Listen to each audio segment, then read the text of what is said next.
Everyone, आज की class में शुरू करते हैं एक नया chapter accounts of the company. इस चैप्टर में हमने क्या क्या पढ़ना है सबसे पहले ये जान लेते हैं। हम पढ़ेंगे सेक्शन नंबर 128 से लेकर सेक्शन नंबर 138 तक। ये हुआ कंपनीज एक्ट 2013 का चैप्टर नंबर 9। अब जब हम इस चैप्टर में पढ़ेंगे तो सेक्शन हमने पढ़ने हैं 128 से लेकर 138 तक। साथ ही साथ हमने कुछ रूल्स भी पढ़ने हैं और साथ में एक शेड्यूल 7 भी पढ़ना है। आमतौर पर आप देखोगे जो बनाया गया होता है चैप्टर कंपनीज एक्ट का, जो उसके रूल्स बनते हैं वो भी बिल्कुल उसी नाम से बनते हैं। फॉर एग्जांपल अगर हम बात करते हैं चैप्टर नंबर 10 की, तो चैप्टर नंबर 10 का नाम है ऑडिट एंड ऑडिटर्स। और जब रूल्स बनाए गए इस चैप्टर 10 के, तो रूल्स का नाम रखा गया companies audit and auditors rules 2014। लेकिन जब ये चैप्टर अकाउंट्स ऑफ कंपनी के बने रूल्स, तो इनका नाम रखा गया कंपनीज अकाउंट्स रूल्स 2014। तो जब आप रूल्स पढ़ते हो तो रूल्स में आपको ब्रैकेट में वर्ड क्या लिखा मिलेगा, अकाउंट्स मिलेगा, ना कि अकाउंट्स ऑफ कंपनी मिलेगा। जबकि चैप्टर नंबर 9 का नाम आपको मिलेगा अकाउंट्स ऑफ कंपनी। तो इनका सा डिफरेंस होगा। अगली बात, आमतौर पर जब भी कोई चैप्टर पढ़ते थे तो उसमें रूल्स मिलते थे, only one set of rules होते थे। For example chapter audit and auditors के लिए जो रूल्स है वो एक रूल से कौन से थे, वो थे companies audit and auditors rules 2014। पर जब हम पढ़ेंगे इस चैप्टर नंबर 9 को, अकाउंट्स ऑफ कंपनी को, यहाँ पर हमें रूल्स पढ़ने होंगे 3 अलग अलग। कौन कौन से रूल्स पढ़ेंगे ये मैं आप लोगों को भी शो कर देता हूँ। एक XBRL रूल्स पढ़ेंगे, एक पढ़ेंगे हम CSR रूल्स, और एक तो मैंने आपको बता दिया अकाउंट्स रूल्स पढ़ेंगे। सो 3 रूल्स पढ़ेंगे हम। 3 रूल्स मतलब 3 सेट ऑफ रूल्स पढ़ेंगे। साथ ही साथ एक शेड्यूल पढ़ेंगे, शेड्यूल नंबर 7, और सेक्शंस पढ़ेंगे 128 टू 138। सबसे पहले आपको शो करता हूँ पढ़ना क्या क्या है। एक जगह मैंने इसे लिखा हुआ है, चैप्टर होगा हमारा अकाउंट्स ऑफ कंपनीज। इससे चैप्टर नंबर 9 हम बोलेंगे, इसे chapter number 9 of the companies act 2013। जैसे जब हम बोलते हैं अकाउंट्स ऑफ कंपनी बोलते हैं, इसे यहाँ जो मैंने लिखा हुआ है इसे आप इस तरीके से पढ़ेंगे accounts of company. So singular word use किया लॉमेकर्स ने जब इसका नाम बनाया अकाउंट्स ऑफ कंपनी बनाया, ना कि अकाउंट्स ऑफ कंपनीज बनाया। ये चैप्टर 9 है ऑफ द कंपनीज एक्ट 2013, शुरू होता है 128 पर और खत्म होता है 138 पर। साथ में इसमें पढ़ते हैं ये रूल्स कंपनीज अकाउंट्स रूल्स 2014। अब नाम ज्यादा अच्छा होता अगर बिल्कुल चैप्टर के नाम से सेम रखा होता, अकाउंट्स के बजाय यहाँ होता अकाउंट्स ऑफ कंपनी, तो हमारे लिए बिल्कुल सिंपल हो जाता। जो चैप्टर का नाम है वही रूल्स का नाम है, पर है नहीं यहाँ पर ऐसा। अगली बात, कंपनीज CSR रूल्स 2014 भी है ये हमारे सिलेबस में। साथ ही साथ ये रूल्स भी हमारे सिलेबस में। Companies filing of documents and forms in extensive business reporting language, इसे शॉर्ट में बोल दिया करूंगा XBRL रूल्स। X इससे आ गया, एक्सटेंसिबल के लिए हमने X यूज कर लिया। जो जनरली एब्रिविएशन जब हम बनाते हैं, एक्रोनिम बनाते हैं, तो एक्सटेंसिबल के लिए E नहीं लेते, X लेते हैं। B से बिजनेस हो गया, R से रिपोर्टिंग हो गया, और L से लैंग्वेज हो गया। सो इन्हें नाम बोल देंगे XBRL रूल्स। इसी तरीके से इन्हें मैं नाम बोल दूंगा, ये है हमारे CSR रूल्स। और अगली बात, इन्हें मैं बोलूंगा ओनली रूल्स। तो जब भी मैं वर्ड बोलता हूँ रूल्स, तो इसका मतलब मैं रेफर कर रहा हूँ कंपनीज अकाउंट्स रूल्स 2014 को। और जो रूल्स ये भी है CSR रूल्स भी और XBRL रूल्स भी है, तो इन्हें सबसे ज्यादा इन्हें यूज करना है। जो CSR रूल्स है ये ओनली एक सेक्शन को पढ़ते वक्त यूज करते हैं, और वो सेक्शन का नंबर है 135। XBRL रूल्स हम केवल कब पढ़ेंगे, जो हम पढ़ेंगे सेक्शन नंबर 137, तो उसमें बात आएगी XBRL रूल्स की। तो हम देखें XBRL रूल्स का यूज बहुत लिमिटेड होगा ओनली सेक्शन 137 में। CSR रूल्स का यूज भी बहुत कम होगा ओनली एक सेक्शन 135 में। पर ये जो अकाउंट्स रूल्स है इनका यूज बहुत ज्यादा होगा। तो जब आप पढ़ रहे होंगे, अगर आपको कहीं पर सपोज लिखा मिलता है रूल 4, तो आगे ये लिखा है रूल 4 कौन से रूल्स का है, क्या ये रूल 4 है of the companies accounts rules 2014, या ये रूल 4 है कंपनीज CSR पॉलिसी रूल्स 2014 का। आपको खाली कुछ नहीं लिखा मिला, ओनली रूल 4 मिला, तो आप इसका मतलब लोगे अकाउंट्स रूल्स 2014। चलिए, साथ में एक शेड्यूल पढ़ना होगा, शेड्यूल नंबर 7, जिसमें मालूम चलेंगी कुछ ऐसी एक्टिविटीज हैं जिन्हें इंक्लूड कर सकती है कंपनी अपनी CSR पॉलिसीज में। ये शेड्यूल भी हम कब यूज करते हैं, ओनली तब जब हम पढ़ रहे होते हैं सेक्शन नंबर 135 जो कि CSR पर है। तो शेड्यूल 7 बार बार यूज नहीं होगा, ओनली एक सेक्शन 135 को पढ़ते हुए यूज होगा। ये जो रूल्स है XBRL ये ओनली एक सेक्शन 137 को पढ़ते हुए यूज होंगे। CSR रूल्स 135 को पढ़ते हुए यूज होंगे, और ये वाले रूल्स सारे सेक्शंस में यूज होंगे। सारे सेक्शंस का मतलब जो हम पढ़ रहे होंगे, स्टार्ट करेंगे सेक्शन नंबर 128, उसमें भी इन रूल्स का यूज होगा। आगे के जो होंगे सेक्शंस 129 उनमें भी होगा, एंड सो ऑन, आगे अप टू 138 इन सारे सेक्शंस के लिए हम यूज करेंगे इन रूल्स का। तो सबसे ज्यादा यूज होंगे कंपनीज अकाउंट्स रूल्स 2014, और उसके लिए मैं ओनली वर्ड यूज करूंगा रूल है ये। चलिए, रूल 4 अगर लिखा है तो इसका मतलब rule 4 of companies accounts rules 2014 है। चलिए पढ़ना शुरू करते हैं। अब इस चैप्टर के बारे में पहले आपको थोड़ा सा और ओवरव्यू देता हूं कि हमने इसमें जो चीजें पढ़नी है वो पढ़ने की हमारी अप्रोच कैसी होगी। हम कहेंगे इस चैप्टर में पढ़ते वक्त एनालिसिस होगा, पर बहुत ज्यादा एनालिसिस नहीं होगा, लेकिन यहाँ पढ़ते वक्त आपको बहुत सारी मिलेंगी डिटेल्स जो कि आपको लर्न करनी होंगी। मैं कह सकता हूँ कुछ हद तक आपको ट्रेन करनी होंगी। लिमिट्स जैसे आ जाती है वो तो आपको ट्रेनिंग करनी होती है। बहुत सारी ऐसी चीजें जो आप आसानी से पढ़ के समझ जाओगे, लेकिन एग्जाम में लिखना मुश्किल पड़ेगा, भारी पड़ेगा अगर आपने याद नहीं किया। तो अपने लिए याद करना भी एक जरूरी बात होगी। तो जैसे ही आप क्लास फिनिश करते हैं उसके बाद रिवीजन करिए। बजाय ये मत सोचिए सिलेबस फिनिश हो मैं तब रिवीजन करूं, या ये भी मत सोचिए कि पहले पूरा चैप्टर हो फिर मैं उसका रिवीजन करूं। क्लास बाय क्लास रिवीजन करते रहिए, सबसे अच्छी अप्रोच होती है। अब डिटेल्स को लर्न जरूर करिएगा। जहां जहां डिटेल्स होंगी वहां मैं कम टाइम लगाऊंगा, क्योंकि उसमें मैं जितना मर्जी समय लगा लूं आप लोगों को कोई खास फायदा नहीं दे पाऊंगा। लेकिन जहां जहां कंसेप्ट होगा और जहां जहां कुछ एनालिसिस हो सकता है वहां मैं ज्यादा समय लगाऊंगा। नाउ पढ़ना शुरू करते हैं। जो इसका पहला सेक्शन है सेक्शन नंबर 128। जो आप पढ़ोगे 128 इस मटेरियल से, ये मैं आपको बता देता हूँ, ये बेयर एक्ट नहीं है। आपको देख के मालूम चल जाएगा बेयर एक्ट का बिल्कुल अलग सा प्रेजेंटेशन होता है। तो ये मेरी सिंप्लीफाइड लैंग्वेज है। इस चैप्टर में मैंने सोचा सिंप्लीफाइड लैंग्वेज से पढ़ोगे तो आपके लिए पढ़ना बहुत अच्छा रहेगा, आसान रहेगा। रीजन नहीं, हम यहाँ देखेंगे कोई चीज हमें लिखी मिलेगी सेक्शंस में, कोई चीज हमें लिखी मिलेगी सेक्शन के साथ साथ सपोजिंगली किसी रूल में, तो हम अलग अलग ना पढ़ें कि पहले सेक्शन बना फिर रूल्स देख रहे हैं, तो सब चीज आपको इकट्ठी मिल जाए, तो सेक्शंस प्लस रूल्स आपको इकट्ठा मिल जाएंगे। चलिए नाउ सेक्शन नंबर 128, इसमें हम पढ़ेंगे बुक्स ऑफ अकाउंट को लेकर बहुत सारी बातें कि कंपनी आपको बुक्स ऑफ अकाउंट मेंटेन करनी है। आपकी बहुत सारी बुक्स एंड पेपर्स बनेंगे। अब बुक्स एंड पेपर्स की बात अगर कर लेते हैं यहाँ पर थोड़ी सी, अगर एक टर्म हमें बोली जाती है कि बुक एंड पेपर का मतलब बताओ, या कहीं हो सकता है लॉ के किसी सेक्शन में बुक और पेपर आए, तो दोनों का मतलब बिल्कुल सेम होगा, चाहे आप लिखो बुक एंड पेपर, चाहे आप लिखो बुक और पेपर। ऐसा क्यों? रीजन नहीं, लॉ मेकर्स ने जब कंपनीज एक्ट में डेफिनेशन लाई सेक्शन 2 में, तो उसमें क्लॉज नंबर 12 लिया। इस क्लॉज नंबर 12 में कहा हम डेफिनेशन दे रहे हैं इस टर्म बुक एंड पेपर की भी, बुक और पेपर की भी। तो उन्होंने क्या किया, लॉ मेकर्स ने सेक्शन 2 क्लॉज नंबर 12 में दोनों टर्म्स का प्रयोग किया, बुक एंड पेपर का भी, बुक और पेपर का भी, और कहा जो भी चीज राइटिंग में होगी, अगर मैं कहूँ इसमें तो कई सारे वर्ड्स है, राइटिंग में है, अगर कोई चीज डॉक्यूमेंट है, मिनट्स है, रिकॉर्ड्स है, तो सब कुछ चलाते हैं बुक एंड पेपर या फिर बुक और पेपर। तो आप एक वर्ड को अगर दिमाग में रखें वो क्या है, कोई भी चीज जो राइटिंग में होगी उसे हम क्या बोलेंगे, हम कहेंगे ये बुक एंड पेपर भी है, ये बुक और पेपर भी है। जो हम पढ़ रहे हैं सेक्शन नंबर 128, तो इस सेक्शन को पढ़ते हुए हम कहेंगे कंपनी आपकी ड्यूटी होगी क्या बनाओगे, बुक्स ऑफ अकाउंट। सो इसे हम लिखते हैं, आप बनाओगे एक चीज तो books of account. Books of account की डेफिनेशन भी दी गई है हमें, ये डेफिनेशन दी जाती है दी गई है सेक्शन 2 क्लॉज नंबर 3 में। सो कंपनी आपको बुक्स ऑफ अकाउंट भी बनानी है और आपको मेंटेन करनी है बुक एंड पेपर भी। सो इसका मतलब जो भी चीज राइटिंग में है आपको उसे मेंटेन करना है, कितने समय के लिए मेंटेन करना है, सो हम पीरियड की बात भी इसमें पढ़ेंगे। अगर भी बहुत सिंपल शब्दों में बोलूं तो आपको 8 फाइनेंशियल ईयर्स की बुक्स को मेंटेन करना होता है। तो जो आपका करंट फाइनेंशियल ईयर चल रहा है उसकी बुक्स मेंटेन करोगे ही करोगे, जो प्रीसीडिंग 8 फाइनेंशियल ईयर्स होंगे आप उनकी बुक्स को भी मेंटेन करोगे। Now, एक पॉसिबिलिटी है किसी कंपनी को सपोज एग्जिस्टेंस में आए 4 फाइनेंशियल ईयर्स हुए हैं, 3 फाइनेंशियल ईयर्स हुए हैं, 2 हुए हैं, 5 हुए हैं, 6 हुए हैं, इस तरीके से 8 फाइनेंशियल ईयर से कम हुए हैं, तो हम कहेंगे जितना भी पीरियड को आपको अभी तक हुआ एग्जिस्टेंस से आए हुए इनकॉर्पोरेशन से लेकर अब तक उस पूरे पीरियड की बुक्स को मेंटेन करना होगा। पर अगर कंपनी को 8 फाइनेंशियल ईयर से ऊपर हो गए हैं एग्जिस्टेंस में आए हुए, हम कहेंगे सारे के सारे फाइनेंशियल ईयर की बुक्स को मेंटेन ना करो, ओनली पिछले 8 फाइनेंशियल ईयर की बुक्स को मेंटेन करो, सफिशिएंट होगा। सो इस बात को लेकर हमें और भी पॉइंट्स पढ़ने हैं, तो भी आपको केवल एक पॉइंट पढ़ाया है, इसके अलावा भी हम बात पढ़ेंगे अगर इन्वेस्टिगेशन हो तो क्या होगा, पर अभी मैंने आपको डिटेल में नहीं पढ़ाना, इस पीरियड की बात को ये पढ़ेंगे हम बाद में। बुक्स जब बुक्स ऑफ अकाउंट की बात आएगी, बुक्स ऑफ अकाउंट कैसे बनाई जाएंगी, हम इसमें कुछ वर्ड्स पढ़ेंगे, मैं थोड़ी थोड़ी डिस्कशन आप लोगों के साथ करता रहता हूं। आप जो बुक्स बनाएंगे वो दें ट्रू एंड फेयर व्यू, ये बहुत बहुत इंपॉर्टेंट बात होगी। इवन जब हम ऑडिट एंड ऑडिटर स्ट्रक्चर पढ़ते हैं तो उसमें भी हमें ये बात लिख के मिल जाती है, ऑडिटर को अपनी रिपोर्ट में बताना होता है कि क्या जो फाइनेंशियल स्टेटमेंट बनाई है कंपनी ने क्या वो ट्रू एंड फेयर व्यू देती है। सो कंपनी आपकी भी ड्यूटी है कि जब आप बुक्स ऑफ अकाउंट बनाओ तो बुक्स ऑफ अकाउंट ऐसी हो जो ट्रू एंड फेयर व्यू देती हो। इसका मतलब जो लॉ मेकर्स के बनाए गए प्रोविजंस हैं, जो अकाउंटिंग प्रिंसिपल्स हैं, अकाउंटिंग स्टैंडर्ड्स हैं एक्सेट्रा, उन सब में दी गई बातों का कंप्लायंस हो। अगली बात हम कहते हैं जो बुक्स ऑफ अकाउंट है वो जरूर करें एक्सप्लेन द ट्रांजैक्शंस। अब क्या मतलब लिया जाए इन शब्दों का, एक्सप्लेन द ट्रांजैक्शंस। तो एक सिंपल सा मतलब है, सपोजिंगली आप कंपनी हो और आपने सेल किया है कुछ गुड्स को टू सम पार्टी, मान लेते हैं किसी मिस्टर एक्स को, और सपोज ये सेल आपने की है ऑन क्रेडिट। अब हम कहेंगे जो बुक्स ऑफ अकाउंट है वो एक्सप्लेन करती है ट्रांजैक्शंस। इसका मतलब क्या लिया जाए, इसका मतलब लिया जाए कंपनी अगर आपसे मांगी जाए तो आपके पास सफिशिएंट सपोर्टिंग्स होनी चाहिए। सपोर्टिंग्स का मतलब क्या है, तो आपने सेल किया है तो शायद मिस्टर एक्स ने कोई परचेज ऑर्डर दिया होगा कि मैं ये चीज परचेज करना चाहता हूं, आपने कंपनी सेल किया है तो पक्का आपने कोई इनवॉइस बनाई होगी, जब गुड्स डिस्पैच होंगे तो इसके लिए कोई ना कोई गुड्स डिस्पैच नोट बना होगा। सो इसके बाद में आपने हो सकता है कोई अकाउंट स्टेटमेंट बनाई हो मिस्टर एक्स के नाम की, वो अकाउंट स्टेटमेंट मिस्टर एक्स को भेजी हो, मिस्टर एक्स से भी हो सकता है कोई अकाउंट स्टेटमेंट आपको बनाकर भेजी हो कंपनी, अगर आपके बीच में रेगुलर डीलिंग्स होती है। उसके बाद में कोई पेमेंट आई हो मिस्टर एक्स से चेक के थ्रू, तो उस चेक की आपके पास डिटेल्स होनी चाहिए। इन सारी चीजों को हम कहेंगे ये सपोर्टिंग्स है, और ये सपोर्टिंग्स आपको मेंटेन करनी होगी कंपनी, जिससे पता चले कि आपकी बुक्स ऑफ अकाउंट एक्सप्लेन कर पा रही है ट्रांजैक्शंस। अब इससे बहुत सारी चीजें, मान लेते हैं चेक की फोटोकॉपी है, वो चेक की फोटोकॉपी जो आपने रखी हुई है जो मिस्टर एक्स से मिला था वो बुक्स ऑफ अकाउंट का पार्ट तो नहीं है, लेकिन क्या वो बुक एंड पेपर का पार्ट है, हम कहेंगे बिल्कुल वो बुक एंड पेपर का पार्ट जरूर है। तो आपको मेंटेन करनी है बुक्स ऑफ अकाउंट भी, मेंटेन करना है बुक एंड पेपर को भी। हम एक टर्म यूज करते हैं, हम कहते हैं दोनों को मिलाकर हम एक नाम ले लेते हैं, हम बोल देते हैं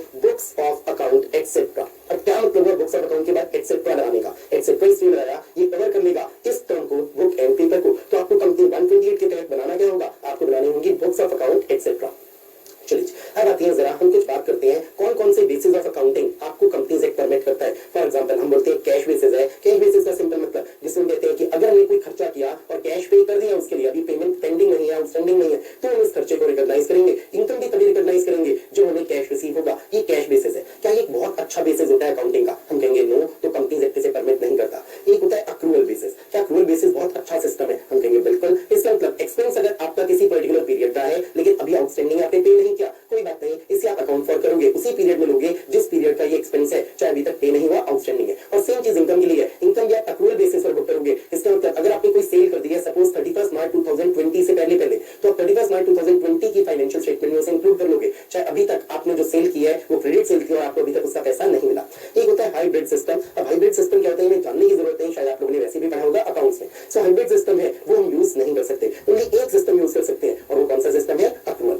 अब आती बात अकाउंटिंग जो हम करते हैं तो या तो सिंगल एंट्री सिस्टम होता है या डबल एंट्री सिस्टम होता है। कौन सा सिस्टम ऑफ अकाउंटिंग ज्यादा साउंड होता है, हम कहते हैं डबल एंट्री सिस्टम। इससे कंपनी से कहते हैं आप ओनली डबल एंट्री सिस्टम को ही यूज करोगे, आप सिंगल एंट्री पर बुक्स नहीं बना सकते।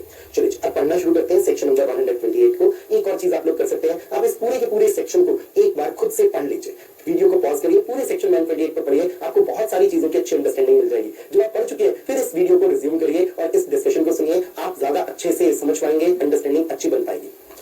पढ़ते हैं point number 1। Every company shall prepare and keep books of account and other relevant books and papers and financial statement here and after referred to as books of account etc. for every financial year। Her financial year के लिए हर company आपको रखनी है books of account. एक ये चीज, जो भी बुक्स एंड पेपर्स है इनको भी आपको रखना है। ये दो चीजों को मैं बोलता हूँ। जो लिखा है फाइनेंशियल स्टेटमेंट, मैं कहूँगा फाइनेंशियल स्टेटमेंट की बात को यहाँ ज्यादा यूज नहीं करूंगा। रीजन, हमें फाइनेंशियल स्टेटमेंट से डिटेल बताने वाला अगला सेक्शन मिलेगा 129। तो फाइनेंशियल स्टेटमेंट की बात 128 में ना करके हम करेंगे 129 में। ये जो दो चीजें हैं books of account and books and papers, इन्हें कलेक्टिवली नाम दे दूंगा बुक्स ऑफ अकाउंट एक्सेट्रा। चलिए पढ़ते हैं point number 2। Method oblique manner of preparation. The books of account etcetera shell give true and fair view of the state of affairs of the company including it's branch offices. क्योंकि ये तो clarification है। जो हम कहते हैं company की accounting हो रही है तो कंपनी तुम्हारी अकाउंटिंग में अगर मान लेते हैं तुम्हारी ब्रांचेस हैं, सपोज 10 ब्रांचेस हैं, तो क्या उनकी अकाउंटिंग भी इंक्लूड होगी, हम कहेंगे पक्का। तो इंक्लूडिंग ब्रांच ऑफिसेज हम करेंगे आपकी पूरी अकाउंटिंग। अब ट्रू एंड फेयर व्यू मिलना चाहिए state of affairs of the company का। जैसे ही वर्ड बनूंगा कंपनी, उसमें ऑब्वियस सी बात है शामिल हो जाएंगी इसकी ब्रांचेस भी। Point B, explain the transactions effected at the registered office and its branch office. तो ब्रांच ऑफिस की बात यहाँ भी आ गई। हम कहेंगे कोई खास इंपॉर्टेंट बात है ही नहीं, जब भी कभी हम अकाउंटिंग करेंगे तो ब्रांच ऑफिस को हमेशा कंसीडर करेंगे। तो एक्सप्लेन करें ट्रांजैक्शंस को। इसका मैं आपको एग्जांपल दे चुका हूँ। इसमें सपोर्टिंग्स जो भी है किसी भी जर्नल एंट्री की सपोर्टिंग्स अगर आपसे मांगी जाए तो कंपनी आप उन्हें दिखा पाए। Be prepared on accrual basis, और कोई तरीका अलाउड नहीं होगा, ना कैश बेसिस ना hybrid. Be prepared according to the double entry system of accounting. Single entry system of accounting नहीं चलेगा, मैंडेटरी है डबल एंट्री। आ जाते हैं इसके आगे, manner of maintenance of books of account etcetera in electronic form. अब situation क्या है कि आप एक कंपनी हो, मान लीजिए आप कहते हैं जी हमारे पास कोई सॉफ्टवेयर है अकाउंटिंग सॉफ्टवेयर, हम तो इस अकाउंटिंग सॉफ्टवेयर को यूज करेंगे और इससे सारी अकाउंटिंग करेंगे। हम कहते हैं कोई बुराई नहीं, क्या आप अकाउंटिंग सॉफ्टवेयर का यूज करके दैट मींस इलेक्ट्रॉनिक फॉर्म में अकाउंटिंग कर सकते हो, ये तो पक्का कर सकते हो, कोई शक ही नहीं है। अब आप लोगों ने शायद पढ़ लिया होगा, जैसे मैंने अभी आपको बताया, एक रीडिंग दीजिए। रूल 3 है जिसमें बहुत सारी डिटेल्स दी गई है। सपोज आपने भी रूल 3 अच्छे से पढ़ लिया है, इस पूरे पॉइंट को पढ़ लिया है, मैं छोटे-छोटे आपके आगे कुछ क्वेश्चंस रखता हूं, इन्हें सोचेगा। क्या अकाउंटिंग करना परमिटेड है as per rule 3 using some accounting software? मेरा आंसर होगा बिल्कुल, अकाउंटिंग करना परमिटेड है। अब अगली बात, सपोज कंपनी कहती है जी हम तो क्या करेंगे, जो बुक्स ऑफ अकाउंट है वो भी हम बनाएंगे इन इलेक्ट्रॉनिक फॉर्म। इलेक्ट्रॉनिक फॉर्म में क्या ये बात भी परमिटेड है कि कंपनी करे हम तो इलेक्ट्रॉनिक फॉर्म में बुक्स को मेंटेन करेंगे? वो बिल्कुल परमिटेड है। अभी हम पढ़ेंगे, हमें बहुत सारे शब्द मिलेंगे जिससे मालूम चलेगा आप इलेक्ट्रॉनिक फॉर्म में बुक्स मेंटेन कर सकते हो। इसका मतलब क्या हुआ, जो भी जर्नल एंट्री आपको करनी है, लेजर अकाउंट्स आपको बनाने हैं, बैलेंस शीट आपकी बननी है, P&L बननी है, कैश फ्लो स्टेटमेंट बननी है, ये सारी चीजें इलेक्ट्रॉनिकली बन सकती हैं किसी अकाउंटिंग सॉफ्टवेयर से, नहीं पक्का बन सकती है। चलिए अगली बात लेते हैं। कंपनी कहती है जी हम तो इलेक्ट्रॉनिक फॉर्म में बना रहे हैं, पॉइंट नंबर 2 है, तो हम प्रिंट आउट्स नहीं लेंगे, हम चाहते हैं तो पेपर सेव करें। सो वर्ड्स रिकॉर्ड करेंगे, मैंने नो भी लिखा है, नो प्रिंट आउट्स का, ये बात भी परमिटेड है। ये है मेन एक बात। कंपनी कहती है जी हमारे यहाँ जितनी भी बुक्स ऑफ अकाउंट होंगी हमारी वो मेंटेन होंगी, लेकिन कंप्यूटर में ही उन्हें देखा जा सकता है, हम उसका प्रिंट आउट लेंगे ही नहीं। प्रिंट आउट लेने की जरूरत पड़ी तो हम ले लेंगे, अगर जरूरत नहीं पड़ी तो हम प्रिंट आउट ले लेंगे। कभी कभार में भी 10 पेज 20 पेज का प्रिंट आउट ले लिया, बहुत है, हर चीज का प्रिंट आउट नहीं लेंगे। क्या ये बात परमिटेड है? अब आपने पढ़ा है तो सोचेगा क्या कोई ऐसे शब्द है जो इसे रोकते हैं? अगर आपको लगता है रोकने वाले कोई शब्द थे तो गलतफहमी है, कोई भी शब्द नहीं रोकता, इसका मतलब ये परमिटेड है। आप प्रिंट आउट्स नहीं लेना चाहते ना लीजिए, अगर लेना चाहते हो तो प्रिंट आउट्स ले पाओ। इसका मतलब मैं इसे ऐसे कहूंगा, क्या फैसिलिटी होनी चाहिए, पॉसिबिलिटी होनी चाहिए, फैसिलिटी यहीं से मैं बोल देता हूं possibility of taking print outs. क्या ये जरूरी है? मैं कहूंगा बिल्कुल ये जरूरी है। तो पॉसिबिलिटी किस बात की होनी चाहिए, फैसिलिटी किस बात की होनी चाहिए कि आप ले पाओ प्रिंट आउट्स, लेकिन ये जरूरी नहीं है कि आप हर अकाउंटिंग एंट्री का प्रिंट आउट लो, हर लेजर अकाउंट का प्रिंट आउट लो। तो क्या फैसिलिटी होना नेसेसरी है कि अगर प्रिंट आउट की जरूरत पड़े तो आप प्रिंट आउट ले पाओ? मैं कहूंगा बिल्कुल। इसका मतलब अगर अकाउंटिंग सॉफ्टवेयर ऐसा है जो कहता है जी प्रिंट नहीं ले सकते, प्रिंट की कमांड ही नहीं दे सकते, प्रिंटर में कमांड ही नहीं जाएगी कि कंप्यूटर प्रिंटर प्रिंटिंग कर पाए, ये तो गलत है। प्रिंट आउट की फैसिलिटी होनी चाहिए। अगली बात हम कहेंगे आपको बनाना होगा एक प्रॉपर सिस्टम। जो प्रॉपर सिस्टम होगा वो किस चीज का होगा? हम कहेंगे इसमें तो बड़ी सारी वर्ड्स होंगे। प्रॉपर सिस्टम होगा कि जो एंट्री आपने एक बार सिस्टम में कर दी, कंप्यूटर में कर दी,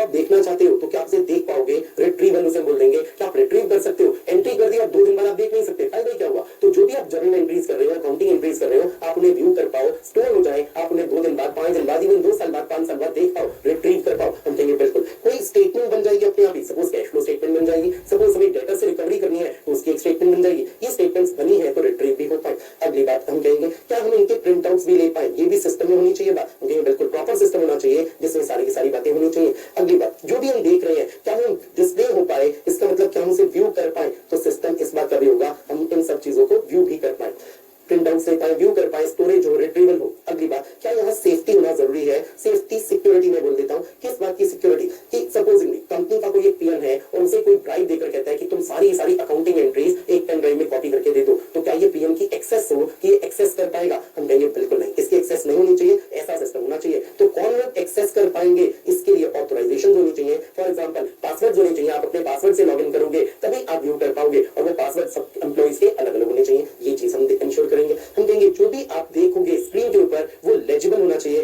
लेजिबल का मतलब पढ़ने में आना चाहिए। ऐसा ना हो कि फोन साइज इतना छोटा है कि आप स्क्रीन पर पढ़ ही नहीं पा रहे हो। तो ऐसी बहुत सारी चीजें होंगी। ये प्रॉपर सिस्टम होगा। ये जो प्रॉपर सिस्टम होगा वो कौन बनाएगा? क्या ऐसा मुमकिन है कि कंपनी के बोर्ड ऑफ डायरेक्टर्स कहें कि हम में से तो कोई डिसीजन, हम में से एक डायरेक्टर को ऑथराइज कर दिया जाए कि कोई एक इंडिविजुअल डायरेक्टर को ये पावर दी जाती है कि वो इंडिविजुअल डायरेक्टर डिसाइड करेगा ये सिस्टम कैसा होना चाहिए? क्या इंडिविजुअल डायरेक्टर को पावर मिलेगी? हम कहेंगे बिल्कुल नहीं मिलेगी। ये पावर किसके पास होगी? अगर तो कंपनी आपको ऑडिट कमेटी बनाना जरूरी है, जो सेक्शन 177 में बताता है कि कुछ ऐसी कंपनीज हैं जिनके लिए मैंडेटरी है कि ऑडिट कमेटी बनाए।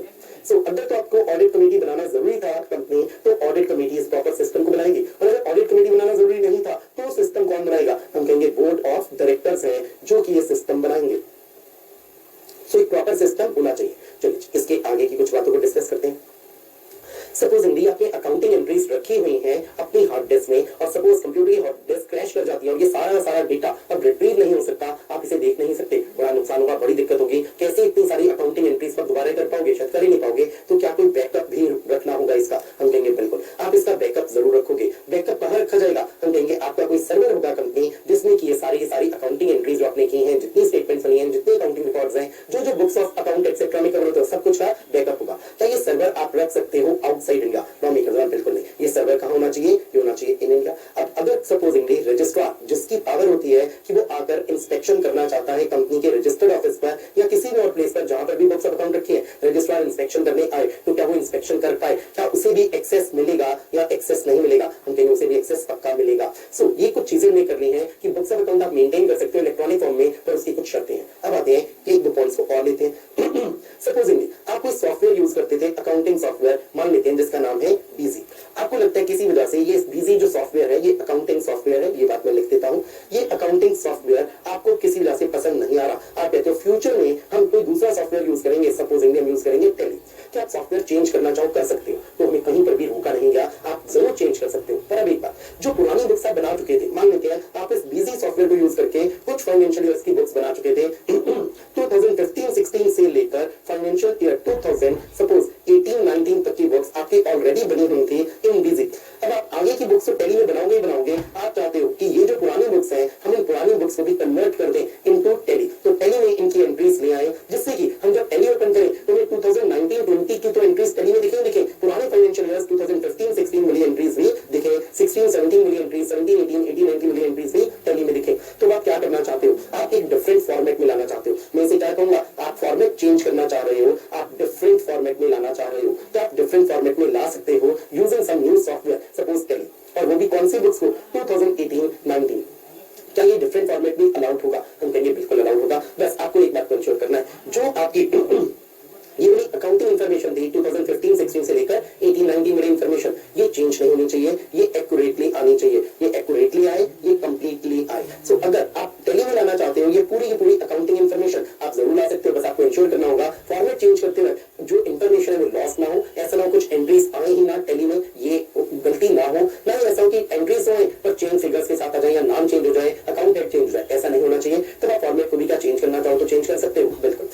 अब एक बात, जब हम अभी तक बात कर रहे हैं कि आप इलेक्ट्रॉनिक फॉर्म में मेंटेन करना चाहो तो कंपनी मेंटेन कर सकते हो बुक्स ऑफ अकाउंट को। सपोज आप इलेक्ट्रॉनिक फॉर्म में बुक्स को मेंटेन कर रहे हो, अब इसका मतलब क्या होगा? तो इसका ये मतलब होगा कि कंपनी के ऑफिस में जो कंप्यूटर्स रखे हैं उन कंप्यूटर्स की हार्ड डिस्क में ही ये ये सारी एंट्रीज होंगी। यहाँ तो ये मतलब होगा, या फिर मतलब होगा कि जो कंपनी के ऑफिस के कंप्यूटर्स हैं उनकी हार्ड डिस्क में कोई डेटा नहीं होगा, ये होगा ऑन क्लाउड। अब क्लाउड का मतलब क्या है? तो सिंपल सी बात, कंपनी कहती है कि जो हमारी अकाउंटिंग है वो अकाउंटिंग किसी अकाउंटिंग सॉफ्टवेयर से हो रही है, तो अकाउंटिंग सॉफ्टवेयर नहीं है हमारी हार्ड डिस्क में, वो अकाउंटिंग सॉफ्टवेयर है इंटरनेट पर। हम जब भी कभी कोई अकाउंटिंग एंट्री करनी होती है, हम इंटरनेट पर एक पर्टिकुलर वेबसाइट खोलते हैं, उस वेबसाइट पे हमारा लॉगिन पासवर्ड होता है, हम लॉगिन पासवर्ड डालने के बाद में अकाउंटिंग शुरू कर देते हैं। अब हमारी कंप्यूटर की हार्ड डिस्क की स्पेस बिल्कुल यूज नहीं हो रही, तो हम कहेंगे ये जो भी हमारी अकाउंटिंग है, अकाउंट बुक्स है, बुक्स ऑफ अकाउंट है, वो मेंटेन हो रहे हैं। कहां पर मेंटेन हो रहे हैं? क्लाउड पर। क्या ये मुमकिन है कि आप इलेक्ट्रॉनिक फॉर्म तो यूज कर ही रहे हो और आप क्लाउड को यूज कर लो? मैं कहूंगा बिल्कुल, आप क्लाउड पर भी बुक्स को मेंटेन कर सकते हो कि आपके कंप्यूटर की हार्ड डिस्क पर है ही नहीं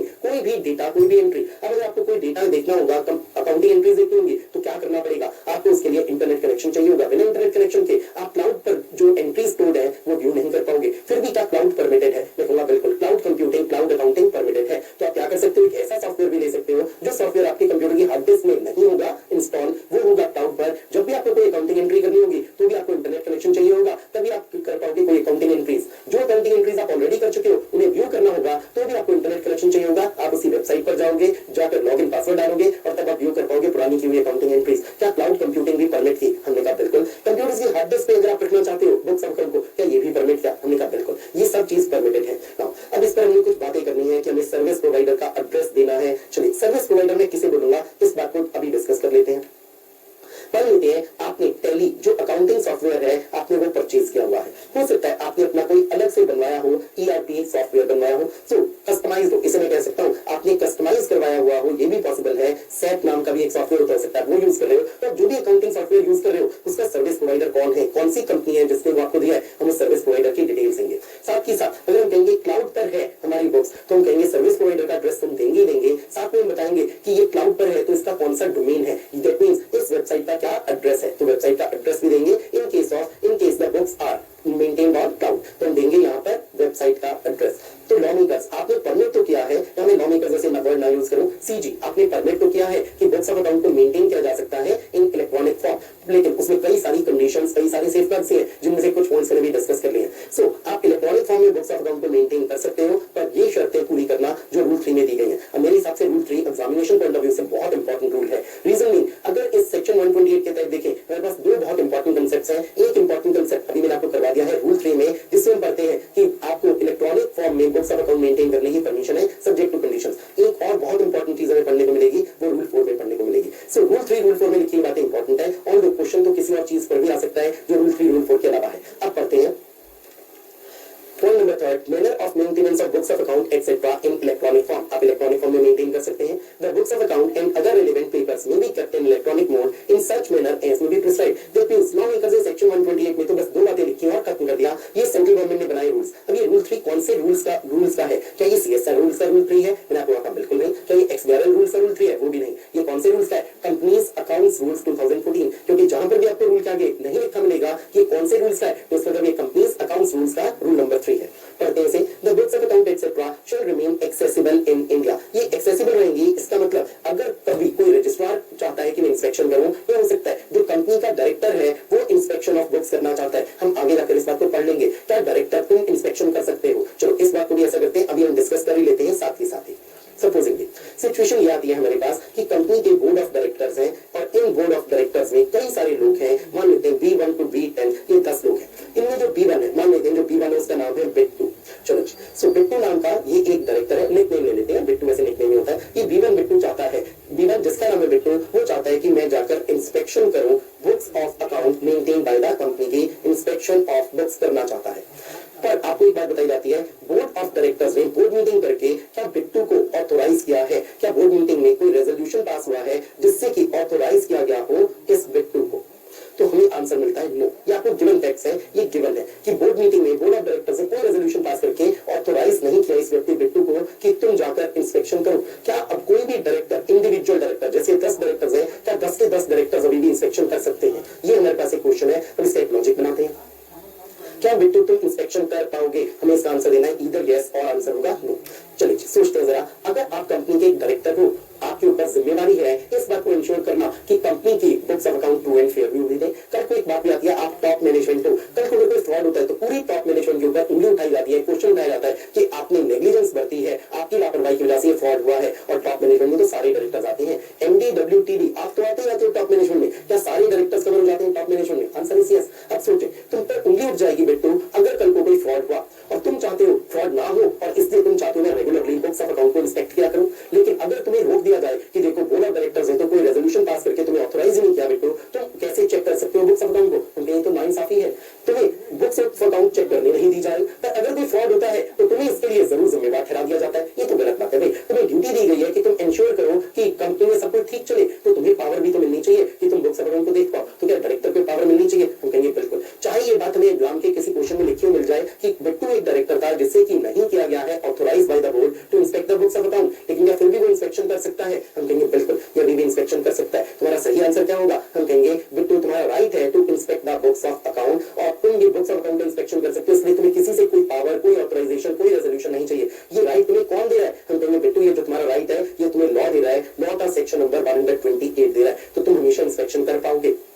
चलिए अब यहाँ पर एक सवाल और उठाते हैं। नहीं कर सका बिट्टू, जो तुम इंस्पेक्शन करना चाहते हो किस समय कर सकते हो? क्या तुम कर सकते हो इंस्पेक्शन एनी टाइम, ऐसी बात लिखें, या तुम कर सकते हो ओनली ड्यूरिंग बिजनेस आवर्स? ये एक सवाल उठाते हैं। लॉ मेकर से कहा एनी टाइम डॉक्टर, तो ऐसा ना निकल आए कि आप किसी भी समय पहुंच जाओ, जब ऑफिस क्लोज हो चुका है जाकर कहो मैं डायरेक्टर में इंस्पेक्शन करना आता हूँ, स्पेशली अभी रात के 2 बजे ऑफिस को ना जाए, ये तो गलत बात होगी। लॉ मेकर ने वर्ड्स एनी टाइम लिखा ही नहीं, लिखा ही बिजनेस आवर्स। वैसे एक बात को देखें, अगर लॉ मेकर्स एनी टाइम लिख भी देते तो हम एनी टाइम मतलब बिजनेस आवर्स ही देते। रीजन नहीं, हम रीजनेबल इंटरप्रिटेशन करते। हम ये नहीं कह सकते कि आप जब मर्जी जाओ डायरेक्टर और जाकर ताना करो कि खोला जाए और मुझे भी इंस्पेक्शन कराई जाए। तो अगर एनी टाइम भी लिखा होता है, जैसे ऑडिटर के लिए लिखा मिल जाता है कि वो एनी टाइम कर सकता है एक्सेस उसके पास टू बुक्स ऑफ अकाउंट, हम कहेंगे वहां भी एनी टाइम का मतलब ऑडिटर के लिए क्या लिया जाता है? Business hours. तो अब अगर इंस्पेक्शन के लिए हम कुछ बातों को देखें, क्या रजिस्ट्रार की पावर होती है कि वो इंस्पेक्शन कर सकता है बुक्स ऑफ अकाउंट की? हम कहेंगे बिल्कुल, रजिस्ट्रार तुम्हारी कई सारी पावर्स होती है, इंस्पेक्शन की, इंक्वायरी की, और इंस्पेक्शन इंक्वायरी की पावर तो तुम्हें मिलती ही मिलती है। इसके लिए हम पढ़ते हैं, चैप्टर आ जाता है हमारे पास inspection inquiry and investigation. For example हम सेक्शन नंबर 206 पढ़ते हैं, सेक्शन नंबर 207 पढ़ते हैं, उसमें ये बातें लिखी मिल जाती है कि तुम्हारे पास रजिस्ट्रार पावर्स है। तो रजिस्ट्रार क्या बुक्स ऑफ अकाउंट एक्सेट्रा को देख सकता है? बिल्कुल।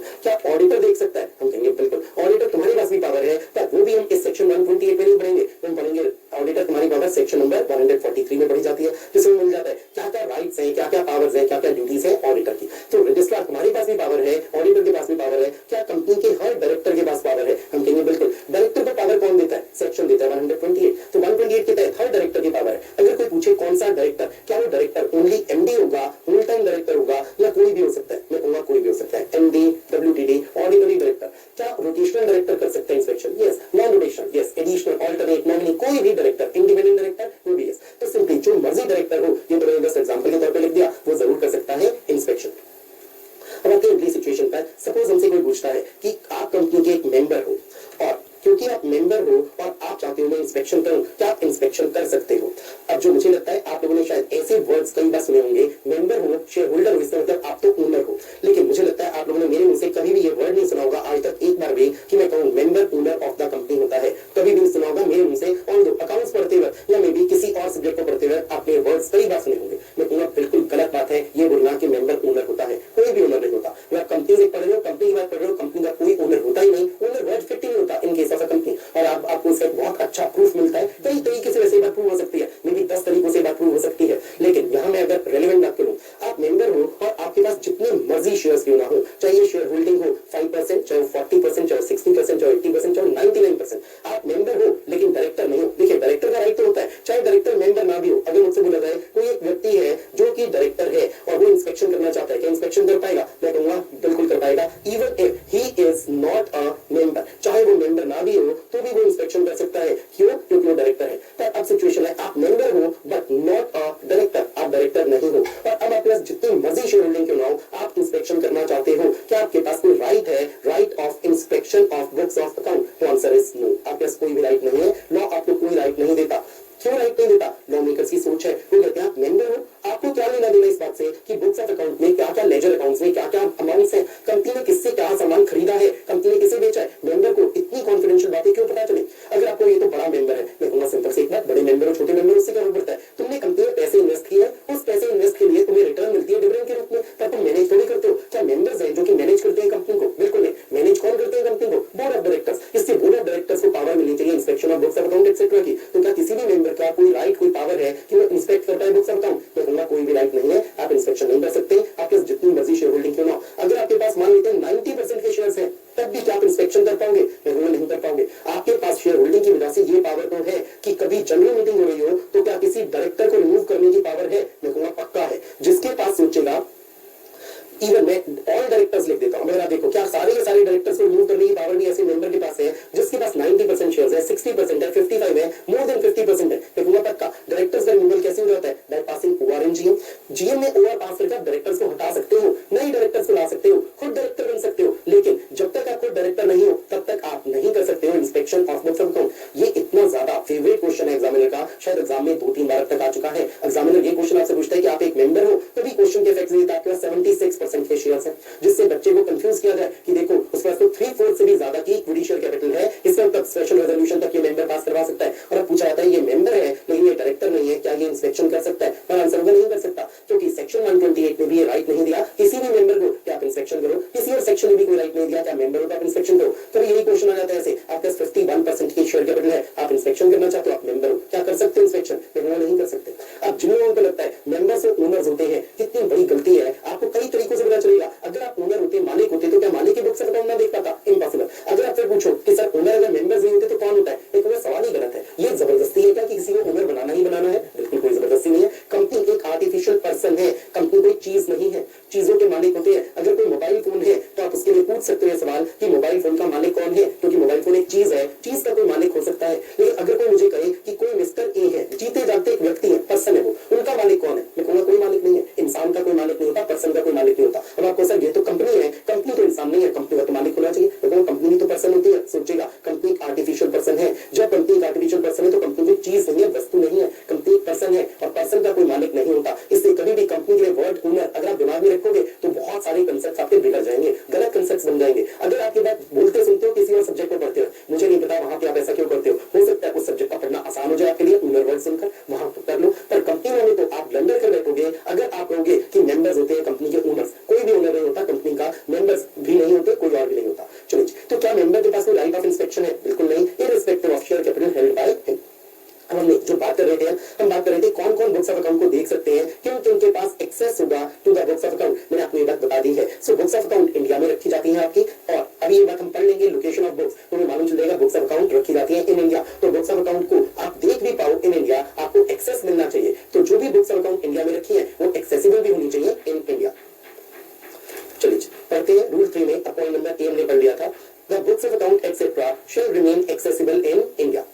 Point B, the books of account etc. shall be retained completely in the original format. इतनी बार जब आप पढ़ते हो तो मेरा एक एग्जांपल था कि आपने बुक्स बनाई हुई थी एक सॉफ्टवेयर में जिसका नाम था बिजी, और अब आप चाहते थे कि इन बुक्स को आप पुरानी वाली बुक्स को भी आप कन्वर्ट कर दो इनटू टेली। क्या ये मुमकिन था? इतने वर्ड्स को पढ़ के तो लगता है आप रिटेन करोगे completely in the original format, इस तरह फॉर्मेट चेंज नहीं करोगे। पर आगे आपको बोला गया और इसका मतलब ये भी पॉसिबिलिटी है in a format which shall present accurately the information generated sent और रिसीव्ड। इसका मतलब क्या हुआ? अगर क्या कोई दूसरा फॉर्मेट भी यूज कर सकते हो जो ओरिजिनल फॉर्मेट था बिजी वाला, क्या उसके अलावा मैं कहूंगा पक्का वर्ड्स लिखे कोई भी और फॉर्मेट, तो एनी अदर फॉर्मेट भी हो सकता है। तो क्या पुरानी जो अकाउंटिंग एंट्री से बिजी में हुई थी क्या आप उन्हें टेली में भी ला सकते हो? बिल्कुल, या तो ऑटोमेटिकली आ जाए टेली में, या हो सकता है मैन्युअली आपको टेली में फिर से एंट्रीज करनी पड़े तो कोई बात नहीं, कर सकते हो आप। बस शर्त क्या है? प्रेजेंट करें एक्यूरेटली जो इन्फॉर्मेशन जनरेट हुई थी।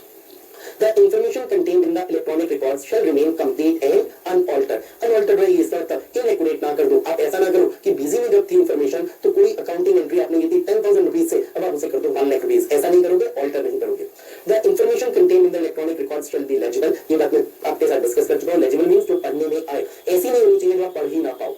There shall be a proper system. तो प्रॉपर सिस्टम होना चाहिए स्टोरेज का, रिट्रीवल का, डिस्प्ले का, प्रिंट आउट का ऑफ द इलेक्ट्रॉनिक रिकॉर्ड्स। और ये सिस्टम कौन बनाएगा? ऐसा नहीं कि कोई एक डायरेक्टर बना दे, ये पावर हमने कहा आप लोग कलेक्टिवली एक्सरसाइज करना। अगर ऑडिट कमेटी बनी है तो ऑडिट कमेटी एक्सरसाइज करेगी, ऑडिट कमेटी नहीं बनी है तो बोर्ड करेगा। इसका मतलब ये पावर ऐसी है जो कि ऐसा नहीं कोई कंपनी का ऑफिसर एम्प्लॉय सिस्टम बना दे, कोई डायरेक्टर सिस्टम बनाए, बोर्ड ऑफ डायरेक्टर्स मीटिंग करना, तब आप इस सिस्टम को बनाना। और सिस्टम बनाने का मतलब सॉफ्टवेयर कौन सा लिया जाएगा, किस सॉफ्टवेयर को यूज किया जाएगा, किन किन को उस सॉफ्टवेयर अकाउंटिंग सॉफ्टवेयर को यूज करने के लिए पासवर्ड दिए जाएंगे, किस किस को कौन कौन से मॉड्यूल्स दिए जाएंगे। और मॉड्यूल्स की बात कैसे आ जाती है? हो सकता है आपका सॉफ्टवेयर है, जिस सॉफ्टवेयर में हम कहते हैं आप उस सॉफ्टवेयर का यूज करते हो जब भी कभी आपके स्टोर्स डिपार्टमेंट में कोई भी मूवमेंट ऑफ गुड्स होगी, गुड्स आएंगे जाएंगे, रॉ मटेरियल आएगा जाएगा, तो स्टोर्स की भी सारी एंट्रीज होंगी। अगली बात मान लेते हैं ये आपका फाइनेंस एंड अकाउंट्स डिपार्टमेंट है, तो स्टोर्स वाले को जब दी जाएगी अथॉरिटी तो हो सकता है कहा जाए तुम स्टोर्स वाली चीजों को ही मैनेज कर पाओगे, स्टोर्स में क्या सामान आया क्या सामान गया, केवल ये एंट्रीज तुम कर पाओगे यूजिंग द सॉफ्टवेयर। लेकिन अगर तुम स्टोर्स मैनेजर चाहते हो कि मैं कोई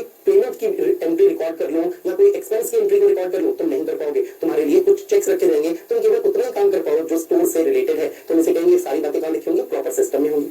the electronic records point F पे पढ़ते हैं should not be disposed of unless permitted by law. जब तक लॉ परमिट नहीं करता अपने डिस्पोज ऑफ नहीं करोगे, और लॉ परमिट करता है इसी सेक्शन 128 में पढ़ लेंगे। थोड़ी सी बात मैं डिस्कस कर चुका हूं। 8 इयर्स के रिकॉर्ड्स आपको मेंटेन करने होते हैं, और यहाँ 8 इयर्स का मतलब क्या है, 8 फाइनेंशियल ईयर्स है, तो मैं इसे फाइनेंशियल ईयर्स ही लिखता हूं। तो करंट फाइनेंशियल ईयर के रिकॉर्ड्स को भी मेंटेन करोगे, साथ ही साथ पिछले 8 फाइनेंशियल ईयर के रिकॉर्ड्स को भी आप मेंटेन करोगे। 8 फाइनेंशियल ईयर से पुराने रिकॉर्ड्स को डिस्पोज ऑफ कर सकते हो। तो ये लॉ वाली बात क्या है, हमने इसे लिख लिया।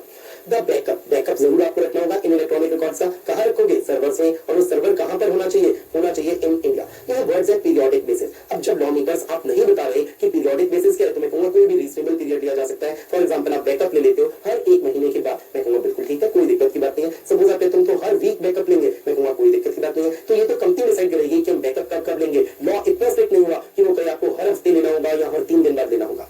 Point H, the company shall intimate to the registrar on an annual basis. Annual basis पर intimate करोगे तो किस समय करोगे, इसे हम कहते हैं at the time of filing of financial statements. तो जब आप फाइनेंशियल स्टेटमेंट फाइल करते हो विद द रजिस्ट्रार, उस समय आप ये बातें भी इंटीमेट करोगे। अब शायद ये लाइन अभी इतनी अच्छी समझ में ना आए जो मैंने वर्ड्स लिखे हैं, filing of financial statement with the registrar, तो आगे लिख लेते हैं हम इसमें एज पर सेक्शन नंबर 137। ये सेक्शन 137 हम इसी चैप्टर को पढ़ते वक्त कर लेंगे। तो जब हम ये चैप्टर फिनिश कर रहे होंगे उस समय 137 सेक्शन आएगा, क्योंकि 138 पे चैप्टर फिनिश हो जाता है। 137 सेक्शन में लिखा मिलेगा कंपनी तुम्हें financial statement and other document file करने होते हैं विद द रजिस्ट्रार। जिस समय तुम्हें financial statement and other document file करोगी उस समय कंपनी तुम इस पॉइंट एच के तहत ये चीजें फाइल करोगी जो आगे लिखी गई है। Name of the service provider, for example हम टेली सॉफ्टवेयर को यूज कर रहे हैं, तो टेली सॉफ्टवेयर जिस कंपनी ने दिया है उसका नाम बताएंगे। Internet protocol address of service provider, इसे बोल देते हैं आईपी एड्रेस। ये कुछ इस तरीके से होता है 168 डॉट कुछ, उसके बाद फिर डॉट कुछ, फिर डॉट कुछ, तो ये आईपी एड्रेस है। हम सर्विस प्रोवाइडर का ये आईपी एड्रेस बताएंगे। Location of the service provider wherever applicable, location क्या है, इसका मतलब इसका एड्रेस क्या है। Point 4, where the books of account etc. are maintained on cloud. अगर आपने क्लाउड पर मेंटेन की है, फॉर एग्जांपल एक सॉफ्टवेयर है जिसका नाम होता है Zoho Books, अगर आप ये सॉफ्टवेयर को खरीदते हो तब ये सॉफ्टवेयर आपके कंप्यूटर में इंस्टॉल नहीं होगा। ये कैसे सॉफ्टवेयर काम करेगा, आप इंटरनेट पर जाकर एक वेबसाइट ओपन करोगे Zoho Books की, लॉगिन पासवर्ड करोगे और फिर आप अकाउंटिंग एंट्रीज कर सकते हो, और अकाउंटिंग एंट्रीज जो ऑलरेडी की हुई है उन्हें व्यू कर सकते हो। तो अगर आप बुक्स को मेंटेन कर रहे हो on cloud, such address is provided by the service provider. अब ये एड्रेस क्या होगा, क्या ये एड्रेस होगा किसी लोकेशन का, फॉर एग्जांपल क्या ये लोकेशन है किसी लैंड एंड बिल्डिंग का, किसी ऑफिस का, बिल्कुल नहीं, ये एड्रेस है वेबसाइट का। तो हम बताएंगे वो कौन सी वेबसाइट है जिस वेबसाइट पर हम जाकर लॉगिन पासवर्ड डालकर अकाउंटिंग करते हैं। तो ये सारी बातें, 4 बातें जो हमने पढ़ी हैं, ये आपको बतानी होंगी टू द रजिस्ट्रार, जिस समय आप 137 की करोगे फाइलिंग। अब पढ़ते हैं अगला point, that is location of books of account. Discuss कर लेते हैं पहले इसे, या आप लोग एक काम करें, एक बार इसे अच्छे से रीड कर लीजिए जो जो बातें यहाँ पे लिखी हुई है location of books of account में। अगर हम देखिए हमारे पास 3 पॉइंट्स आ जाते हैं। एक पॉइंट है, इसे नाम दे देता हूं मैं ए, रजिस्टर्ड ऑफिस पे आप रख सकते हो। बी हो गया any other place in India पर बुक्स रख सकते हो, और सी एक पॉइंट दे देते हैं आप ब्रांच ऑफिस पर बुक्स रख सकते हो। चलिए डिस्कस करते हैं इन तीनों पॉइंट्स को वन बाय वन। सपोजिंग मैं एक सिचुएशन लेता हूं, मान लेते हैं आपको ऐसे बोलता हूं कोई एक कंपनी है जिसका की रजिस्टर्ड ऑफिस है एट सम प्लेस से दिल्ली में है रजिस्टर्ड ऑफिस, और साथ में आपको बताया जाता है कि इसके कुछ ब्रांच ऑफिसेज भी हैं। जो ब्रांच ऑफिसेज हैं वो मान लेते हैं 3 हैं। ये एक ब्रांच ऑफिस है सपोजिंगली मुंबई में, दूसरा एक ब्रांच ऑफिस है सपोजिंगली चेन्नई में, तीसरा ब्रांच ऑफिस है मान लेते हैं फॉरेन में, दैट इज कनाडा। अब बुक्स ऑफ अकाउंट कहां मेंटेन हो रही है, तो बुक्स ऑफ अकाउंट 4 जगह की अकाउंटिंग हो रही है। मैं ये नहीं बोलता बुक्स ऑफ अकाउंट कहां मेंटेन हो रही है, ये तुमने पढ़ना है अभी। Location of books of account पढ़ते रहती है, बुक्स ऑफ अकाउंट कहां मेंटेन हो रही है। अभी मैं बोलूंगा बुक्स ऑफ अकाउंट में जो अकाउंटिंग एंट्रीज होंगी वो कहां की होंगी। मुंबई में ब्रांच है तो वहां की कोई अकाउंटिंग एंट्रीज होंगी, कोई एक्सपेंस, इनकम्स, असेट्स, लायबिलिटीज की ट्रांजैक्शंस होंगी। मुंबई में कुछ होंगी, चेन्नई में कुछ होंगी, कनाडा में कुछ होंगी, दिल्ली में। अब ये कहां पर बुक्स को मेंटेन किया जा सकता है। सबसे पहले हम सिचुएशन लेते हैं, इसे मैं नाम दे देता हूं से सिचुएशन नंबर 1।